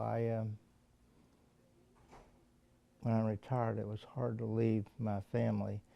And I felt comfortable as I could feel, leaving him and Dr. Harris in charge of my patients. And I tell her, she's my doctor, and I tell her when I go to her, I thank her for taking care of my family, and she takes care of my real family. But there's things that happen. I can tell you about one. I had a lady come in, a young lady. She's about 35 years old. And first time I saw her, and I examined her, and she had a little knot in her breast. And back then, your hands were your mammograms and your sonograms, and so I knew what it was, and so I sent her to MD Anderson right away, and she had an unusual type of cancer that wasn't really treatable. And so I'm thinking, as much as I hate breast cancer, in my training, I had a lady who I took care of, who I went and did a physical, and I looked in her eye, and she had a little funny looking spot in her eye. So I went and got the attending physician, and I said, would you come look at this and tell me what you think it is? So he came in, and there was a bunch of small talk. He looked at it, and we left, and he started talking about playing tennis. I said, shut up and tell me what that was. And he says, that's cancer. And I said, my God, she's got cancer in her eye? And he says, yes. He says, well, I couldn't do anything about that, and she had kids and a husband, and I hated it. That minute, I just started hating breast cancer. And in this young woman, all that came out again. I just, I think, God, I'm not going to be able, we can't save her. And what happened was they actually found a way to save her. They not only found a way to save her at MD Anderson, they cured her. And the first time I saw her come into my office, she just walked in and came back and said, thank you. And always real bubbly. I was thinking, okay, I just hope this lasts. And I was in Walmart, of all things. I go with my wife shopping. I see some of my patients there. And she came up to me. And that was good. It's really good. But, if you had a problem, like I remember doing a pelvic exam one time, and I saw something, I said, I don't know what the hell this is. I've never seen anything like this. So I walked down and I asked Bob Wheeler, I said, I don't know what this is. Will you see this patient? Sure, bring her down. And he saw her. He came out and he said, I tell you what this is, but I've never seen it before, but I'm sure this is it. It was benign and treatable. And so, it's nice to have that expertise right at arm's length, right there. I had a patient come in with a real unusual murmur. And I'd listened to her before, and it wasn't there. I've had water. And I just walked her down to the cardiologist, and he said, let's go do an echo. And did an echo, and she'd ruptured her chordae tendineae. So she had a loose valve. And but it was nice having that expertise right there to tell you something you didn't know. I'm a breast cancer survivor and uterine cancer. So you're speaking my language. Yeah, you know, that as a medical student was hard. It was really hard. So I went into practice saying, I'm not going to let a patient die of breast cancer. And I had, when I retired, I had one. And you know, I had a patient who, to kind of give you the feel for it, and me too, I had a patient who I resuscitated in an old Chevrolet pickup truck at a parking lot. And got to know him real well. He became my patient and took care of him until he died of his heart disease. And I was with him at the hospital when he died. And so I came out and told the family it was expected. But what I didn't realize is how much I cared. And I started to cry. And I said, this ain't good. So I flipped around, went to the elevator and punched the knob. And his daughter came up to me and she says, what's wrong? I said, nothing. I always said nothing. And she said, no, I want you to tell me what's wrong. I said, well, doctors are supposed to be distant and analytical. I said, I'm not being distant and analytical. She was a big gal. I mean, a really tall, big gal. She swung me around, gave me a big hug, and she said, you won't be a good doctor unless you continue to feel this way. And she was dead right, dead right. That's how you feel about your patients. So. Cut. That was wonderful. It was great. Okay. How do I get out of here? So, around what time did you start working on getting this clinic up and running? And at that time, what was your title or specialty? If you can.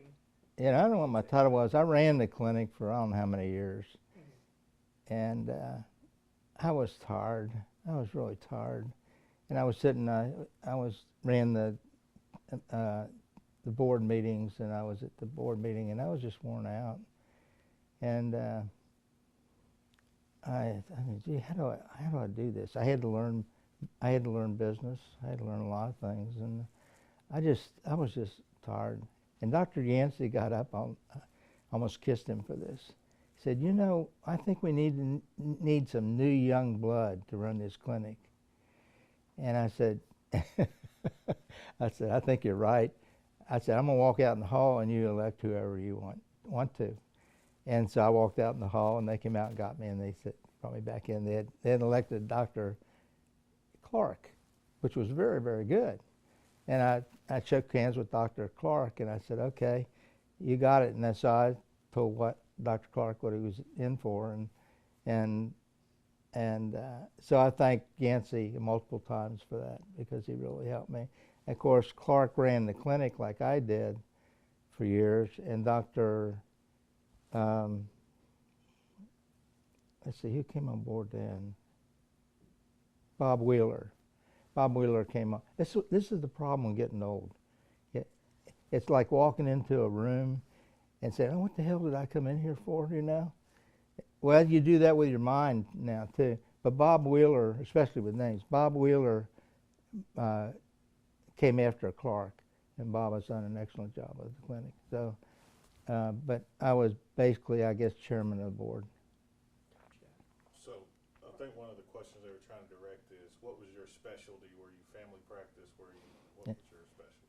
Internal medicine and geriatrics. I was board certified in both.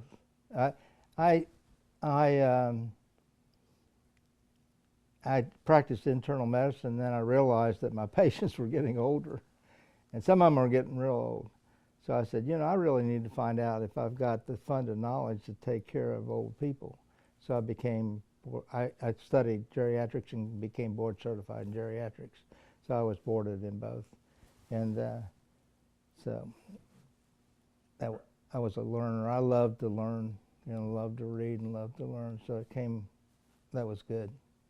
Can you do one more shot of, can we get you taking a half a step from here to sit down in that chair, and you're going to introduce yourself and say, I am Dr. John Greifenkamp. I'm the founder of the Diagnostic Clinic. All right, and we are rolling in 3, 2, 1, action. I'm Dr. John Greifenkamp. I practiced internal medicine, geriatrics, and I started the diagnostic clinic. And I started practicing in Longview in 1974, and I incorporated the clinic as diagnostic clinic in February of 25. Yeah. Came in 1974 and incorporated in February of 1975. All good? Good. Cut. Good job. Thank you so much, sir. You're Nice great. meeting you. And audio rolling. Okay. And if you could start by just saying your name and what your position is. Hi, I'm George Sakin, internal medicine at the diagnostic clinic from 1981 till 2020. I was also the medical director for the last 12 years or so of my tenure here. Perfect. And one last thing. Whenever you answer these questions, if you could just look straight at me, you can pretend like the camera doesn't exist. Okay. Yeah. Perfect. Gotcha. Let's hold for just a second.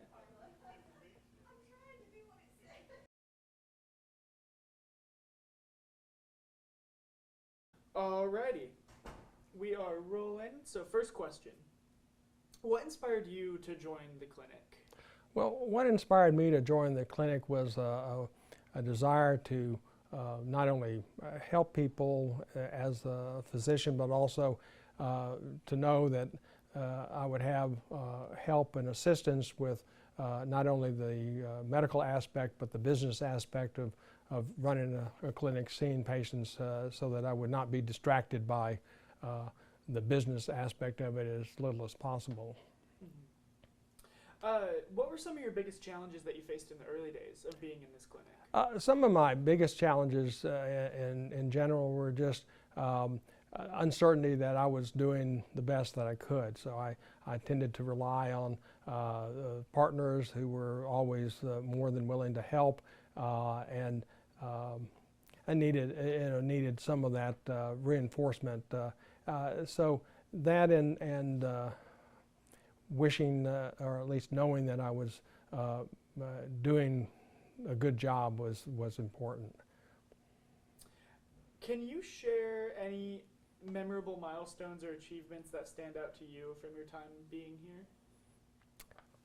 I can't really point to one particular time as far as an outstanding event. Each year was a new challenge and all.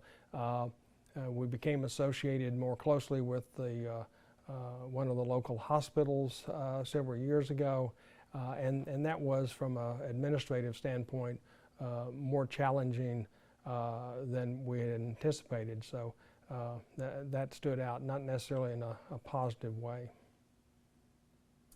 How do you believe that this clinic has impacted the community over the years?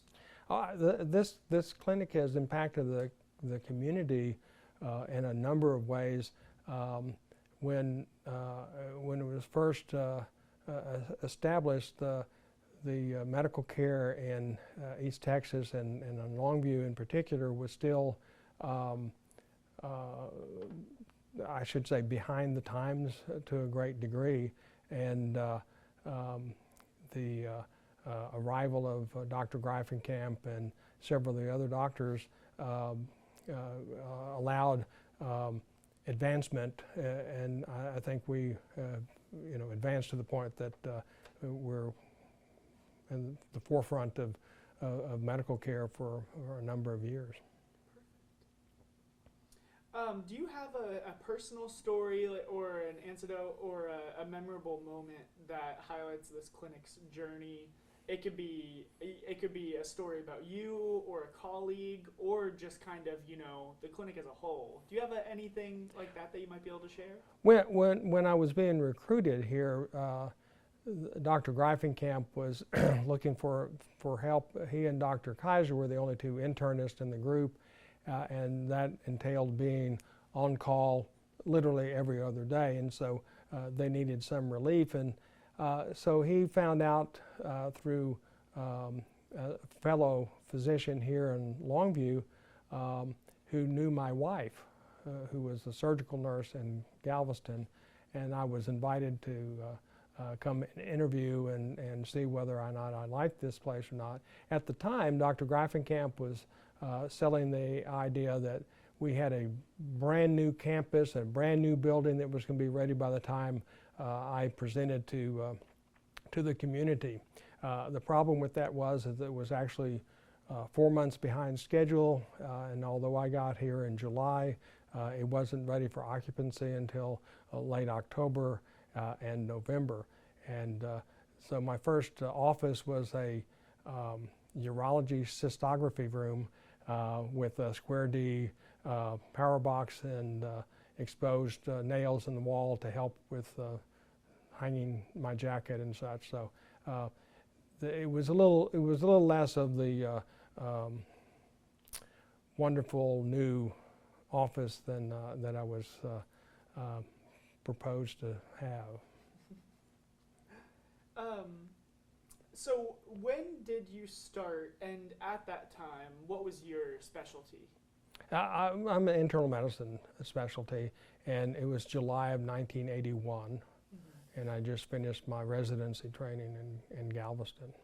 Perfect. Well, that's all the questions we have. Is there anything else that you'd like to add or comment on? No, that's it. I sent Stephen a photograph of that room, so if there's a way to incorporate that, that'd be funny, but you get the idea. It's, okay. Yeah, we can do that. All right. Well, I think that's very it. good. Thank you very much. Thank you so much. And audio rolling. Alrighty. So, if you could just start by letting me know your name and what your position is. Okay. Well, I'm Bill Price, William F. Price, and currently retired. Practiced OB-GYN for 42 years, something like that. Went to medical school in Galveston and did my residency there, and then moved to Longview in 1978. And became part of the diagnostic clinic. And that'll kind of go into the first question. So, okay. what inspired you to join the clinic? Well, just I wanted to work with good doctors, and I knew they were very good at what they did, and that makes you better if you're around good people. So they made me better because they were good, and it was a good relationship. What were some of the biggest challenges that you faced in your early days of being with this clinic? I look back and it was hard work, There was a lot of late nights doing OB-GYN, but that was probably the hardest part, just fighting through fatigue to go to work the next day. But other than that, it was, we were perceived adversely by most of the rest of the medical community because we were a medical group, and I think everyone was kind of suspicious of us, and but obviously the clinic prospered and did well, and everybody got along. So. Do you have any memorable milestones or achievements that stand out to you that you could share with me? Oh wow! Well, I mean, my children were all. Well, 2 of my 3 children were born here. Our oldest daughter was born when we were in Galveston. Passed my OB-GYN boards and became a board-certified OB-GYN doctor, and practiced here for 20 years, and watched the clinic grow from 4 to 6 to 9 to 13 to I don't know what it was. When I left, but it grew quite a bit. That's amazing. If you're not a business person, the business aspect of medicine is intimidating, or at least it was to me. How much do I charge somebody for what I do? How do I get paid? What do I do with this insurance form, all that stuff. So I knew absolutely nothing about any of that, and so I needed to be in a place like this, and fortunately it worked out very well. And that was, you know, that and, you know, the work environment, the people I got to work with. How do you believe that this clinic has impacted the community over the years? I think it's improved the overall quality of medical care in the community. The standards are pretty high, and we all do the best we can. Of course, that's true of any, I'm going to say this, yeah, I'm sure there are doctors that are slackers, but I don't know any and never have met one, and I'm 75 years old, so you'd think I'd have met them by now if they were, but so I don't think that we were particularly, you know, better at anything. It was just we were a group, and we had internal lines of communications and shared medical records, and I think that facilitated patient care. You know, if I knew what the internist was doing or what the pediatrician was doing with the kids and the family practice doctors were doing with the patients, and they knew what I was doing, and so it was, you know, I think it was an efficient business model from what I know about business. Do you have a personal story or anecdote or a memorable moment in either the clinic's journey, a colleague's journey, or your own personal journey? Do you have anything like that that stands out that you might want to share with us? Well, when my middle daughter was 6, she had a neurological procedure done at UTMB in Galveston. She had, it was a syringomyelia, and she had to have a shunt put in, and she was in the hospital in Galveston for a week or 10 days, and everybody was very supportive, and I didn't have to worry about my practice or my patients or my business because I knew they'd be well taken care of. So I think that's probably the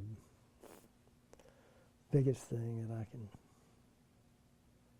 remember, where it was extremely beneficial to be part of the diagnostic clinic. Yeah. When did you start here at this clinic? And at that time, what was your specialty? OB-GYN, and it was in July of 1978.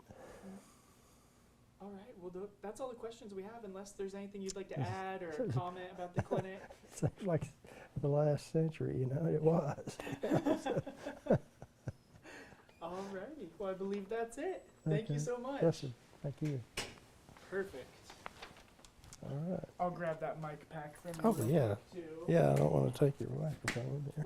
Thank you, Hopefully sir. it wasn't too loud in the hallway. Oh, no, I didn't hear y'all. No, I didn't hear anything. Alrighty. Thank you so much, sir. Great to meet you. Nice to meet you. All right, Dr. Price, we'll get you back.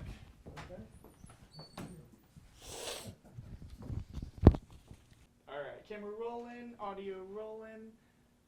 So for these questions, I know he has some questions that he'd like to ask you. Whenever you answer, if you could kind of rephrase the question in your answer. So like an example on this list, which I don't believe we'll be asking you these, but one of the questions is what inspired you to join the clinic? Your answer could be, what inspired me to join the clinic is X, you know. So just that kind of form of answer. And whenever you are answering, if you could just look directly at me, you can just pretend like the camera's not even there. Perfect. Alrighty, do you know which questions you want to ask? So, and I know he'll be asking them, but you can just answer to me. yes. And so I'll ask you some things, and then you go and take it whatever direction you want to. Okay. So generally the first thing we'll talk about is some easy things like, you know, what year did you start, how you ended up here, and what your specialty is. So kind of let's start off with a generic introduction. Like, my name is Kathleen Harris. I'm practice internal medicine. I've been in practice for however many years, and you might even say where you're from, and then how you ended up here. So. All right. My name is Kathleen Harris. I'm a physician in internal medicine here at the Diagnostic Clinic. I joined the clinic in 2008 directly out of residency. Originally from White Oak, I returned home to practice medicine, taking care of my friends, my family members. No, I don't like that. Can you ditch that? Yeah, Okay, you can good. restart. taking care of friends, taking care of teachers, taking care of my community.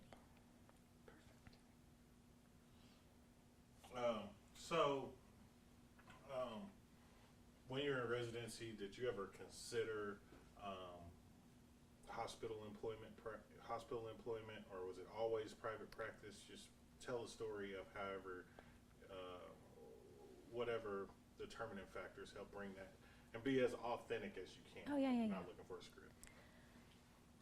So when I finished residency, or during residency, I was approached by the diagnostic clinic to come back to Longview to practice medicine. Honestly, I never really entertained going into hospital practice. This was a unique opportunity for me. The physician who began the clinic called me and said, "Hey, I'm ready to retire. I'd like you to come take over my practice." And we went back and forth for a couple of years. He called me my first year of residency, and towards the end he said, "Okay, I'm going to work." He worked until August the 1st. I started 2 days later the next Monday and have been here ever since. I will say this, my practice is unique. When I first began, I was a traditional internal medicine physician, inpatient and outpatient. And the beauty of being here at the diagnostic clinic is you have that freedom. You can structure your practice however you choose. Most of my colleagues do just outpatient medicine now, but the opportunity is there. Opportunities to continue to practice medicine in the hospital, should I want to, are still available to me, either through a hospitalist program, moonlighting on the weekends, or through hospice, which we also have here. So you can kind of tailor this however you want. I did have the opportunity to stay in an educational employed model in Galveston, but this was an opportunity that I just thought was too good to pass up. Hold on 1 second, I'm sorry. I'm going to cut there.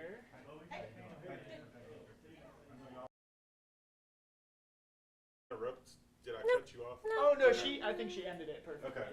So, you spoke on some really good points. So, can you share the different things that you do, and then maybe segue that into how you have, mid-levels, we call them, that work under you, and how you can expand your practice, and what flexibility that gives you.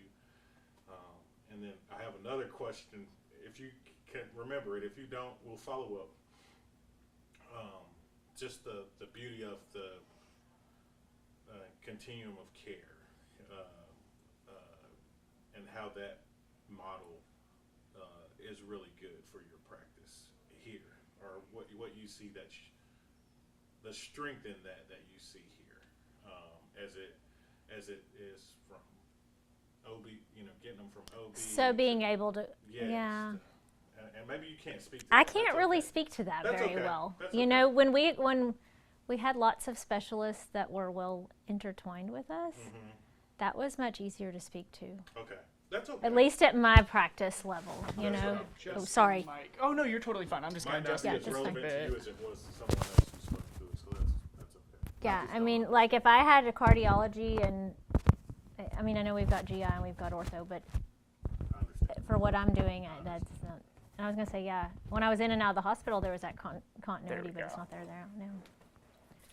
So maybe if you could just speak to Yeah. how you can expand your practice and grow it and all that good stuff. And then one more thing is maybe speaking to, I know, but imagine in your mind that there's a graph to the side of your head that's being showed, or a slide that's in the next slide that's going to show how shared expenses is much different than what you might imagine coming out of residency and private practice, that I'm going to have to just take all this overhead on myself. Yep. And you can be very general, Yep. but just paint the picture a little bit. Right. Whenever you're ready. All right. So over the last 17 years, my practice has evolved from a very traditional private practice with outpatients only. I think I began with about 2,500 patients, and throughout the years, there's been an ebb and flow based on patient age. My patient's average age when I began was about 75. I added patients to my patient panel to youth in it, grew my practice such that I added a mid-level at my discretion at about 5 years in. Since that time, mid-levels can come and go.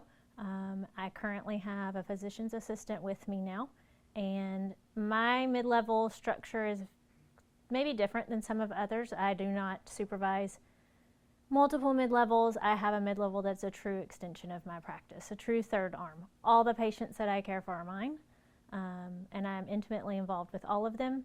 My physician's assistant helps me with follow-up, helps with hospital follow-ups, and helps ease the burden of my practice. You do and can have the opportunity to supervise multiple mid-levels. I have colleagues who choose to have 2 or 3 mid-levels that they supervise independently. I do have one that practices independently on campus down the hall that I'm readily available to assist, but I do not share her patient panel. So it's kind of different. You can do those things here. As far as mid-level supervision, additional opportunities with this practice, we have a home health, we have a hospice, we have a standalone research center. I'm a principal investigator with our research center, and I have currently 10 diabetes and weight loss studies and 1 enrolling congestive heart failure study, which is an additional stream of income, but also gives you opportunities to be on the forefront of upcoming drugs and things coming out. With hospice, I function as an associate medical director. End-of-life care is something very important to me, but not something I want to do full-time. So myself and 3 of my colleagues supervise the hospice that the clinic is a part owner in. So it's been really nice over the last 17 years to be able to kind of navigate how I want my practice to be. I have 2 children. I've had 1 since I've been here, so they're growing up, and as their schedules change, I adjust my work schedule to accommodate what they need to. The beauty of being within a big group, but essentially your own boss, you set those parameters, and if you need to go do something, you adjust your schedule to do so. That's very nice. That flexibility is nice to be able to accommodate the important things in life outside of medicine. Kind of talking into the business segment of our practice, we are a multidisciplinary group, but again, you do function as an independent provider within that group. So it's almost like you've got your own shingle hung, but it's hung with a bunch of people that will support you should you need it. In internal medicine, we have most of our physicians in one location, so as a new practicing physician, nobody's looking over your shoulder to check what you're doing, but if you need help, you'll walk down the hall and ask your partner. And that's really nice. I grab my partners frequently. Hey, will you come look at this? Will you review these labs with me just to make sure that I'm not missing something? It's so nice to have that collegial relationship there. Financially, we don't learn a lot about finances in medical school and residency, so that can be very daunting coming out. You eat what you kill, and that seems scary as well, but the beauty of it is you don't have to absorb all of the business aspect of it. You have a wonderful administrative team who's negotiating your insurance contracts, making sure that you have employees to staff your days, nursing support, which, you know, if somebody calls in sick, that's not necessarily your problem. They'll make sure that there's someone appropriate to work there. And those are things that you would have to worry about in private practice. That's all I gotta say about that. Man, you're like, this is like a softball. You said, whoa, I mean, No stuttering I was sitting anything. here saying like, hey, make sure you say, and you just was saying, and I was like, okay. And that you feel you want to share in that area? No. No doctor ever does, right? No. And then, Now, I will say this for a recruiting thing. Okay. This is useful. okay. So in Longview, we're pretty uniquely positioned here in this area. We have a large patient population draw. As an independent player in a community with 2 major hospital systems, it's nice to be able to provide your patients with options regardless of which hospital system that your specialists that aren't affiliated with the clinic may work for, to where you can really focus on providing the best care for your patients without regard to someone diverting your patients one way or the other. So I've always operated with, you provide me good service as a specialist, I will refer to you. You take good care of my patients, I will refer to you. Communicate with me, I will refer to you. I've never been put in a position to where I've felt squeezed one way or the other. And so that confidence in a community with super collegial physicians, I can pick up the phone and call any physician in this community, any specialty at any time. Call, text, whatever, and they will help. They don't care who you play for, what you're doing. And that's nice, particularly coming out of residency, because you don't know who and what. If you take the time to go and introduce yourself to these physicians, your doors are open. And that's a nice resource to have. Is there anything else? Anything you want to say about your biggest challenges you faced? I'm not the right person for that. Okay. Here, I'll cut there. I walked into a completely Yes. full practice. My biggest Audio rolling. Okay.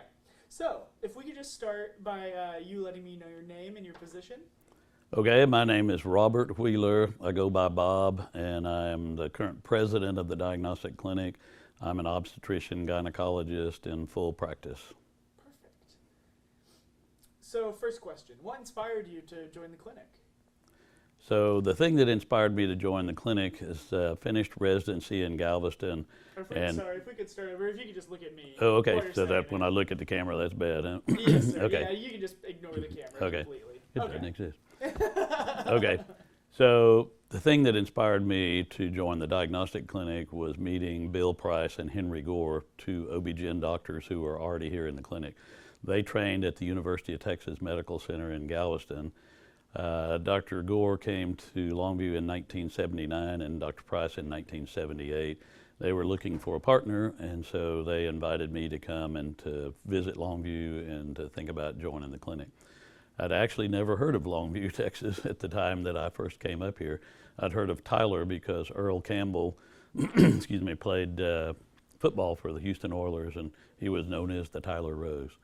So those guys were both great doctors. They had great reputation, and it was a nice town. And so I felt like this was a good place to practice and also to raise a family in a smaller town. Perfect. So what were some of the biggest challenges you faced in your early days with the clinic? Okay, so the challenges early on in the clinic is we were a clinic. When I joined, I was the 9th doctor. And one of the other doctors in town told me that the 3 things that were feared most in Longview in the medical community were Good Shepherd Medical Center, Longview Regional Hospital, and the diagnostic clinic. And that was because we were a group of 9 doctors. We very quickly moved to 13 doctors. And some of the other doctors felt like that was a threat to them. So we had to reassure them that we were here to practice medicine and to be part of the community and to get along with everyone. Can you share any memorable milestones or achievements that stand out to you from your time here? Is that for the clinic or for just any? Yes, for the clinic. Okay, so the diagnostic clinic, when I joined, we were up to 9 doctors. We wanted to grow because we felt like that a large organization had more clout with hospitals, with insurance companies, with banks. And so we were on a mission to grow, and at one time we had over 100 doctors and probably 20 or 30 allied health professionals at the peak. And we wanted to do that, and indeed it gave us a lot of leverage with all of those institutions to help us and to help our patients.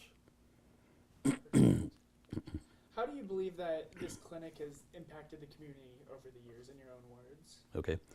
So the impact of the diagnostic clinic on the Longview community has been tremendous. We were able, as a larger clinic, to bring in specialists. Before I came to Longview, there were mostly family practice doctors, and there weren't a whole lot of specialists in the town. But as we grew, we were able to bring in specialists. We had surgeons, we had neurology, we had infectious disease, a lot of specialties where people had to travel to other towns.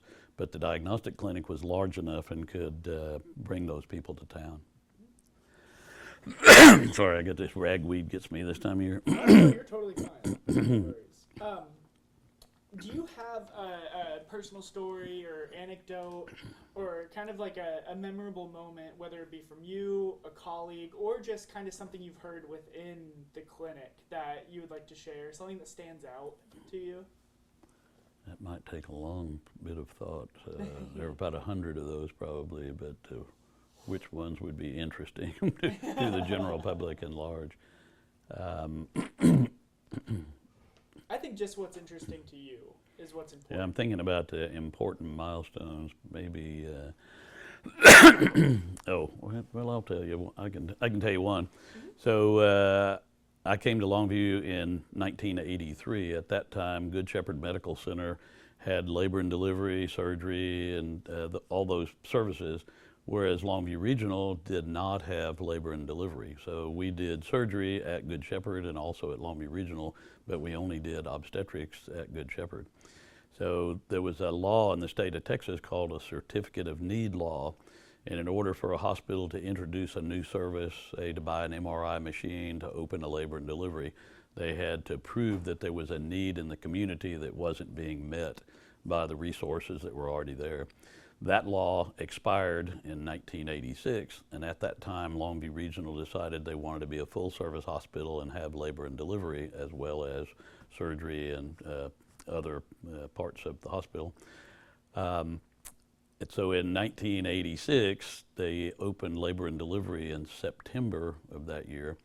Two of the obstetrician gynecologists who were already here came and met with the administrator of Longview Regional, Alan McMillan was his name at the time, and asked him not to build the labor and delivery unit because it would take money away from the service of OB-GYN in the community by having it at two hospitals.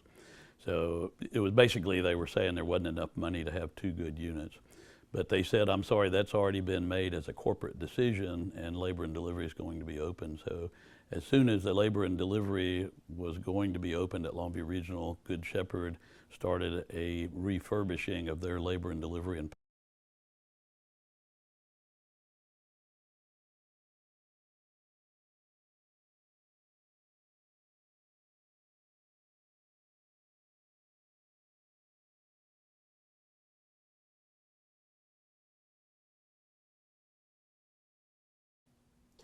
Audio recording, camera rolling.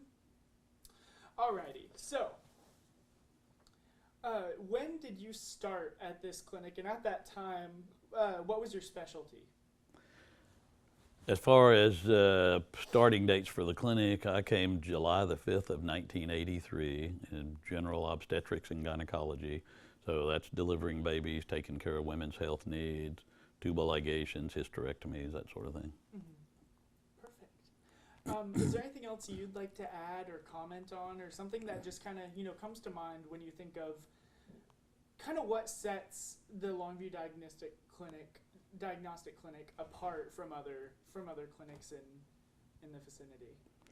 Well, a couple of things. One thing I'd like to add is that when I came to Longview, Texas, I had also looked at Austin, and I made the mistake of driving on Mopac, and my wife at the time said, this is not a small town, this is a freeway, and we want to raise our kids in a small town.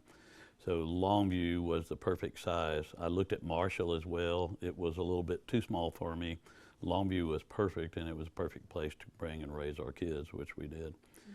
And as far as what separates the diagnostic clinic out from other clinics, we are a clinic that's owned by the doctors. We don't have people that come to work for us that we collect money from the work they do and then give them part of the money and give that money to anybody else. Everybody that comes to the clinic becomes a partner if they want to stay and if they meet the standards of the clinic. And that allows everybody to basically be an independent business person in a group of people that provide strength and organization, but still they're able to do their own thing. Perfect. Here, I'm going to cut there. I know Steve wants to come up and ask you some more. Okay, we are rolling. So yeah, if you could kind of touch on how you see the innovation of the clinic progressing in the future, and anything you have to say on that could be as detailed or as sparse as you feel. Okay. So in terms of the ongoing diagnostic clinic of Longview, I started as doctor number 9. We have grown substantially since then. We've been able to bring people from many different specialties, which has enhanced the medical care in Longview. And so I think for the future, what we want to do is to continue to grow. As of right now, we have all the specialties in the clinic that we have. We are part of a home health agency. a hospice. We're a part of Agilon, which is a value-based care company. We are building an outpatient surgical center at land that we own at Tryon Road and Hawkins Parkway, and wish to grow that. We also want to develop more in the line of managed care business, value-based care, so that we provide better care for a lower cost for both insurance companies and for the patients. So the sky's the limit. We basically want to grow and make the diagnostic clinic better and better. I don't know, what else do you think you might want out of that? What do you think is most important about those innovations and those kind of progressions within the clinic?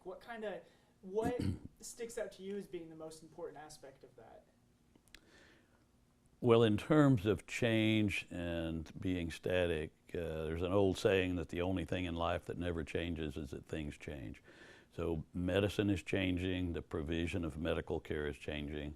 But I will quote a person that spoke to us one time, and he said, "The practice of medicine is a profession and must always remain so. The provision of medical care to large groups of people is a business and must be treated as such." So the diagnostic clinic is a professional organization, an organization of professionals who provide medical care to patients. But the Diagnostic Clinic of Longview is also a business entity that is on the cusp of medicine, providing advances and providing more care all the time for the patients of Longview and Gregg County. Perfect. All right. Here, I'm going to cut there. I know that's all he let me know. Okay, if he doesn't like it, I can re-record it if we need to. All right. And we are rolling.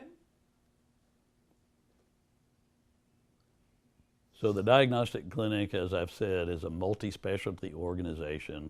We're a large business. We're a large employer in the city of Longview, Texas. And we like to grow, but we grow very carefully. We want good doctors who provide good medicine and will be good citizens for our community.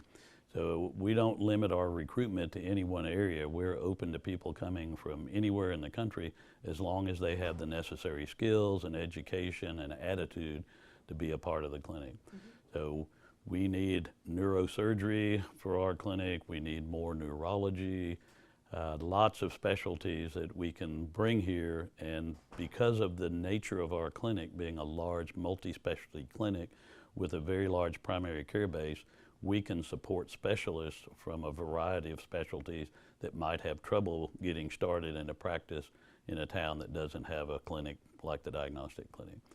So we're on the lookout for good people. We also have residents that come from UTMB in Galveston in obstetrics and gynecology, and we have hired one of those residents that worked with us for 6 weeks a few years ago, and we're currently hiring another one right now. So we like to hire people that we get to know and that we know will fit in our community and will work well in the clinic business situation. I didn't say that very well, so sorry. No, that was perfect. So anyway, what else? What does, when you say that recruitment process, what does that look like to y'all? Kind of, who are those kinds of people that y'all are looking for specifically in different fields, regardless of qualifications or anything like that? Who is the type of person that you guys are hoping to find to recruit? So for doctors that we recruit, we want to have somebody that understands the nature of our business, that they're basically individual practitioners in a network of practitioners that support each other. We have to have people who are willing to be team players, and we need people that can stand on their own, but we're not interested in people who want a job but don't want to work. So we need players. Yes. We don't need watchers. So that's basically it. Yeah, that's perfect. All right, here, I'm going to cut there. I believe that's all we need. Okay, tell him. Audio rolling. All righty, so if we could start with both of y'all just letting me know your names and what your position is here. I'm Dr. Karen Roberts. I'm a retired pediatrician. Same. I'm Dr. Carla Hunter, also retired from the clinic. Awesome. So, first question, what inspired y'all to join this clinic? I joined the clinic upon the invitation of the pediatricians here. And I was very glad to have the invitation because I was now part of a group instead of practicing medicine on my own. The reason I joined the clinic is because I wanted to come back home. I was born and raised here in Longview, and my family lived here, and I wanted to come back home. And I always knew I wanted to come back home. So, what were some of the biggest challenges that the two of you faced in your early days with the clinic? Ooh, the biggest challenge I faced was trying to balance taking care of my family as well as taking care of my patients. But the clinic actually made it much easier than it had been when I was in solo practice. I was very grateful for the clinic for inviting me. Some of the earlier problems, there again, being a mom and having a young child, it was difficult. The hours we had night clinic till real late in the evening. We would get phone calls all during the night, and that was one of the harder things to deal with. It was very interesting what we worked out for a while, dealing with sick kids, because when you're a pediatrician, your children still get sick. You can't keep them from getting sick. And so sometimes we would bring our kids actually up to the office if they weren't very sick, and they camped out on the couch. I had a little itty bitty TV that I had on my desk that the kids would watch. But they couldn't be very sick. They had to be not really contagious, just not well enough to go to school. My daughter used to ride the school bus, and the school bus would let her off at the clinic over here. And she would get bored if she didn't have any homework. I would have her do my strep test. So I taught her how to do strep screens just to kind of keep her out of my hair. So she learned a skill. That's awesome. So could y'all kind of share a memorable milestone or an achievement that stands out to y'all from your time being here? Are you asking about milestones for the clinic itself? Honestly, whichever way you feel like answering that. It could be you personally, a kind of personal story if you have that, or if it's something that is more broad in terms of the whole clinic. At least for me, what I see was when we moved from the original building, or the building 805 Medical Circle Drive, and then we moved over here to the 707 building, and how it may help the clinic grow and bring on specialists and such, and change the whole tone of the clinic from being primary care to now being primary and specialty care. I saw that as a big milestone. There were several big milestones because we were here for so long. I think also moving to 707 was a big deal. When the clinic expanded and added a lot of specialists and stuff, that was a big turnaround in how the clinic operated. And then the way we went through the different changes and how we as a group kind of matured as a group and transpired through all those different changes in the environment, in the system, both with medicine and technology. It was different. Perfect. So how do y'all believe that this clinic has impacted the Longview community over the years? Well, Diagnostic Clinic has brought excellent medical care to a wide variety of people, and that included both people who have lower income and people who, the veterans especially. We've continued to offer care to those people, and that is, it's comprehensive care, and we've been able, because of the specialists, to be able to find local people to take care of like ENT problems, surgical problems, and it meant that we had more of a working relationship, which led to better care, better communication. Oh, no, that's okay. It was, how do you believe that the clinic has impacted the Longview community over the years? I know, how has the clinic impacted the community? Initially, when the clinic was formed, it was a time in medicine was changing. Medicine was going more from the solo practitioner, and the idea of having a multi-group practice was new. It was new, and it took a while for that to grow on the community, for people to accept it. But once they realized that we could follow families from birth up to death, they it enhanced their lives. It became more of a, we became the family, and they understood that. It fit in well with our East Texas values. Perfect. So if y'all could, or here, actually for this question, I'm gonna cut. There we go. Okay. So if y'all have any personal stories, anecdotes, this is a bit I've been telling them. If you like a personal story, anecdote, or kind of a memorable moment that you know of, whether it be personal, a colleague, Our babies. It could be one of y'all's personal stories, or something that you heard from a colleague, or just kind of something that you've heard within the clinic, if that makes sense. Funny stories or sad stories? Anything you really would like to share. I think that the thing about you and I having babies at the same time is rather funny. Yeah. And we made it work. Could y'all go into that a little more? Yeah. That's really interesting. Yeah. Well,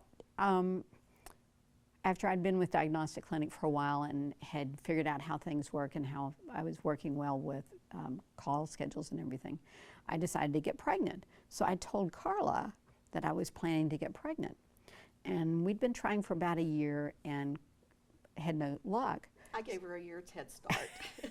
So Carla comes in one day and says, I hope you don't mind, but I'm going to try to have a baby now too. Since it's taken you a while, it's probably going to take me a while. Well, within 1 month or 2 months, we were both pregnant and due at the same time. We delivered 72 hours to the minute apart. 72 hours to the minute. And to make things politically fair, we decided that one of us would deliver at one hospital and one at the other hospital. So neither One hospital. had a boy, one had a girl. And then Dr. Herbeck's wife got pregnant at the same time. Wow. She got pregnant at the same time, and she delivered 2 weeks ahead of ours. I think it was after. 2 weeks after? Well, it was Yeah. Holman's wife, Dr. Yeah. Holman's No, wife. he delivered at the same time. Yeah. There were all babies everywhere. There were babies everywhere. But it was funny. And then we had to figure out how we were going to work that. Because if you have 8 doctors and 2 of them are gone, how are you going to handle the call? And so Carla and I. C-sections too. Yeah. So Carla and I sat out for a month, and then we came back part-time. And one of us would work 5 hours in the morning and one 5 hours in the afternoon, and we'd flip back and forth so our patients would have the opportunity to see morning or afternoon. And I think they covered call for us for the rest of the summer. I don't remember that. Okay, they may not have. But I was breastfeeding, so anyway, trying to figure out how to breastfeed, which was, I had someone taking care of my baby in my office, and when I heard my baby cry, I would say, pardon me, I'm going to go breastfeed. And I would go breastfeed the baby, and people were really wonderful about it. And then I come back, and thankfully I had a very efficient baby who didn't take a lot of time. But when we were both pregnant, we both were going through morning sickness at the same time. And I vividly remember each of us leaving an exam room, and both of us just leaning against the wall because she was turning green. It was kind of a race to see who would make it to the bathroom first. But it was something. That's wonderful. Thank y'all for sharing that.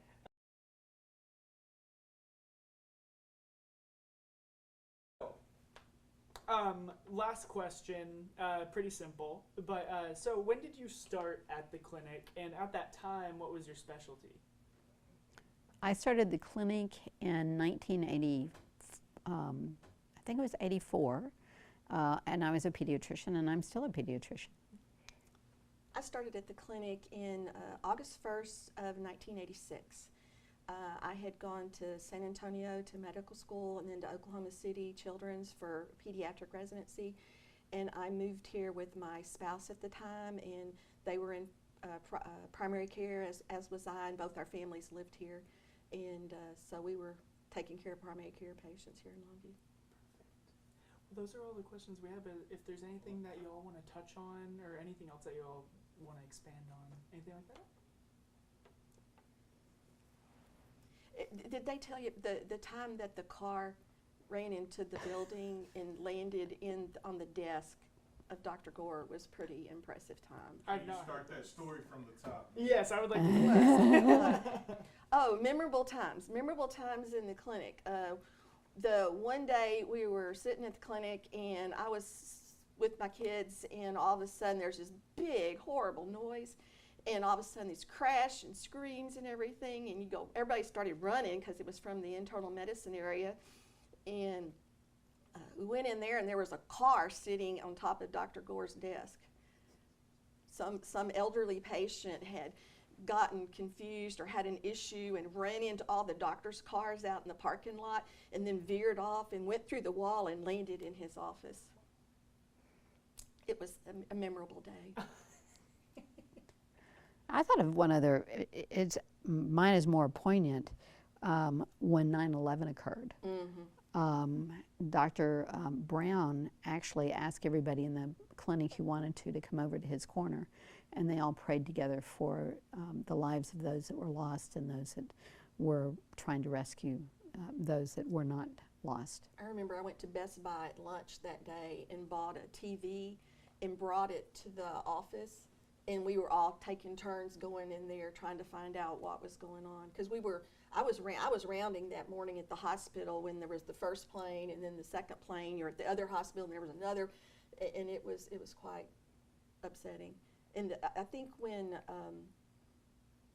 the times right after 9/11 were really hard too, because there was the smallpox issues that were coming up, the white powder and stuff, and I was on the committees at the hospital, and all these people were showing up saying that they'd been exposed to white powder, and they were trying to figure out which physicians would be part of the smallpox team and who would get vaccinated against smallpox.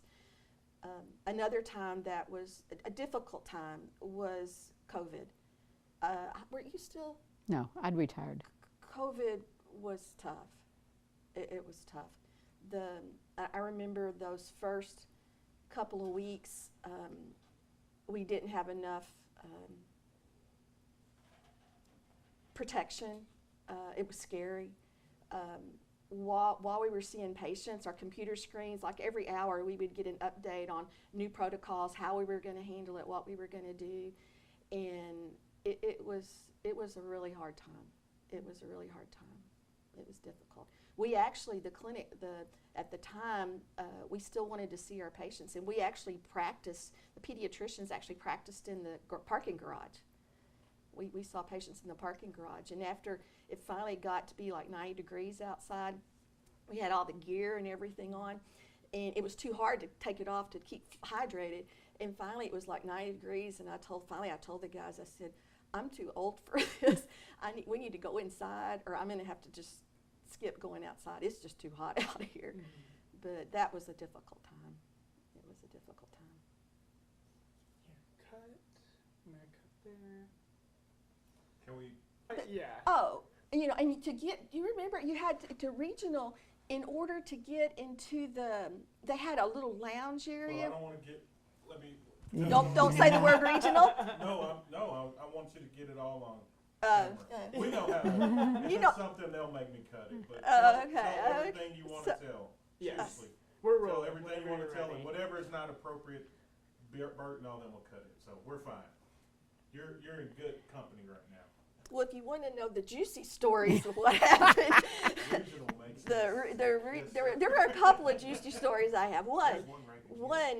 This is the first month I was practicing, and there were not very many female doctors in town. There were like 2 other specialists other than Dr. Roberts. There were like 4 of us here in town, and I'd gone to a C-section, and when I came back from the C-section, I got notified. I had scrubs on. I got notified that I was young. I was actually young then, and I got notified of an admission for a bacterial meningitis, and I went to the ER and was writing all the orders to make sure I didn't do anything to harm the child. I was terrified, and all of a sudden I get hit on the side of the head by a chart, and it's one of the older generation physicians who thought I was obviously a nurse and wasn't paying attention to him, and he hit me and almost knocked me off the chair. And some nurse came running up to him and saying, Dr. So-and-so, Dr. So-and-so, that's Dr. Hunter, she's one of our new doctors. So it was the climate in Longview at the time was not fixed as much as what I was accustomed to in my training. In training, female, male, it really didn't make any difference. But when you came to an East Texas town, it was different. They didn't have designated call rooms for the females. They had a designated, regional, they had a designated lounge area at one point. And they had some snacks there and some drinks and had a TV, had an exercise bike like a Schwinn. But in order to get to it, you had to walk through the male dressing room to get to it. So I finally just started knocking on the door and asking if anybody was in the dressing room, and then went through and then went to the area. It took quite a while for them to, eventually they opened a door so the women could go through another door to get in there. And a year or two later, they made us a call room, that we had a call room that we could use that was for females. And they allowed us to use the nurses' changing areas for our changing clothes and stuff. But it was not, Longview was not well, they weren't ready for females. Female physicians. That was a change in the culture. And, you know, I had the experience of families meeting me in the emergency room and saying, "Where is the doctor?" Yeah. And I'm like, "Well, I'm sorry, I am your doctor. And, you know, you have the option of using me or not." Most people were fine after they realized that, yes, there were women that were doctors. I had one patient one time, it was at night clinic, and I walked in, introduced myself. It was an older lady, and I introduced myself and everything, and I was talking to her for 10 or 15 minutes, and I remember she said, "Honey, your show is nice, but when's the doctor going to come in?" I'm sorry, ma'am, if I didn't make it clear, you know. I am the doctor. She says, "Oh." Seeing that change in the culture and seeing like how far it's progressed to have so many women in this field now, how would you say that kind of impacts y'all? How would you say that it makes y'all feel? I love hearing about that. Well, I am very happy to see that people have accepted that women, as well as men, are perfectly capable of providing good medical care.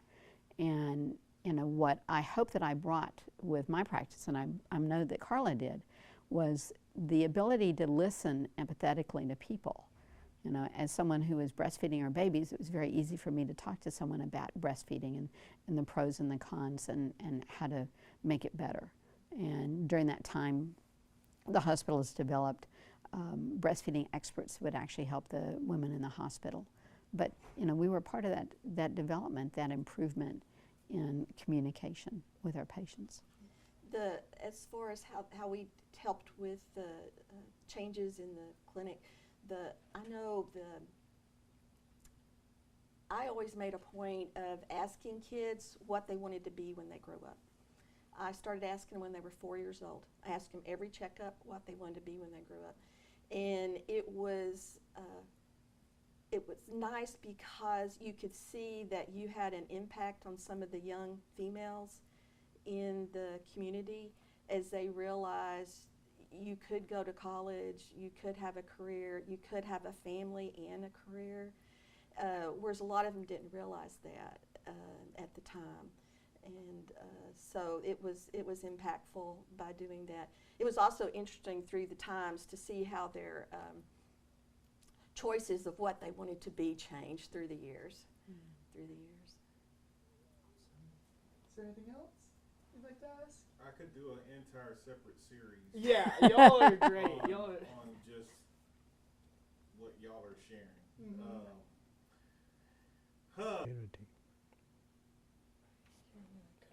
Okay. Anything else you wanna ask?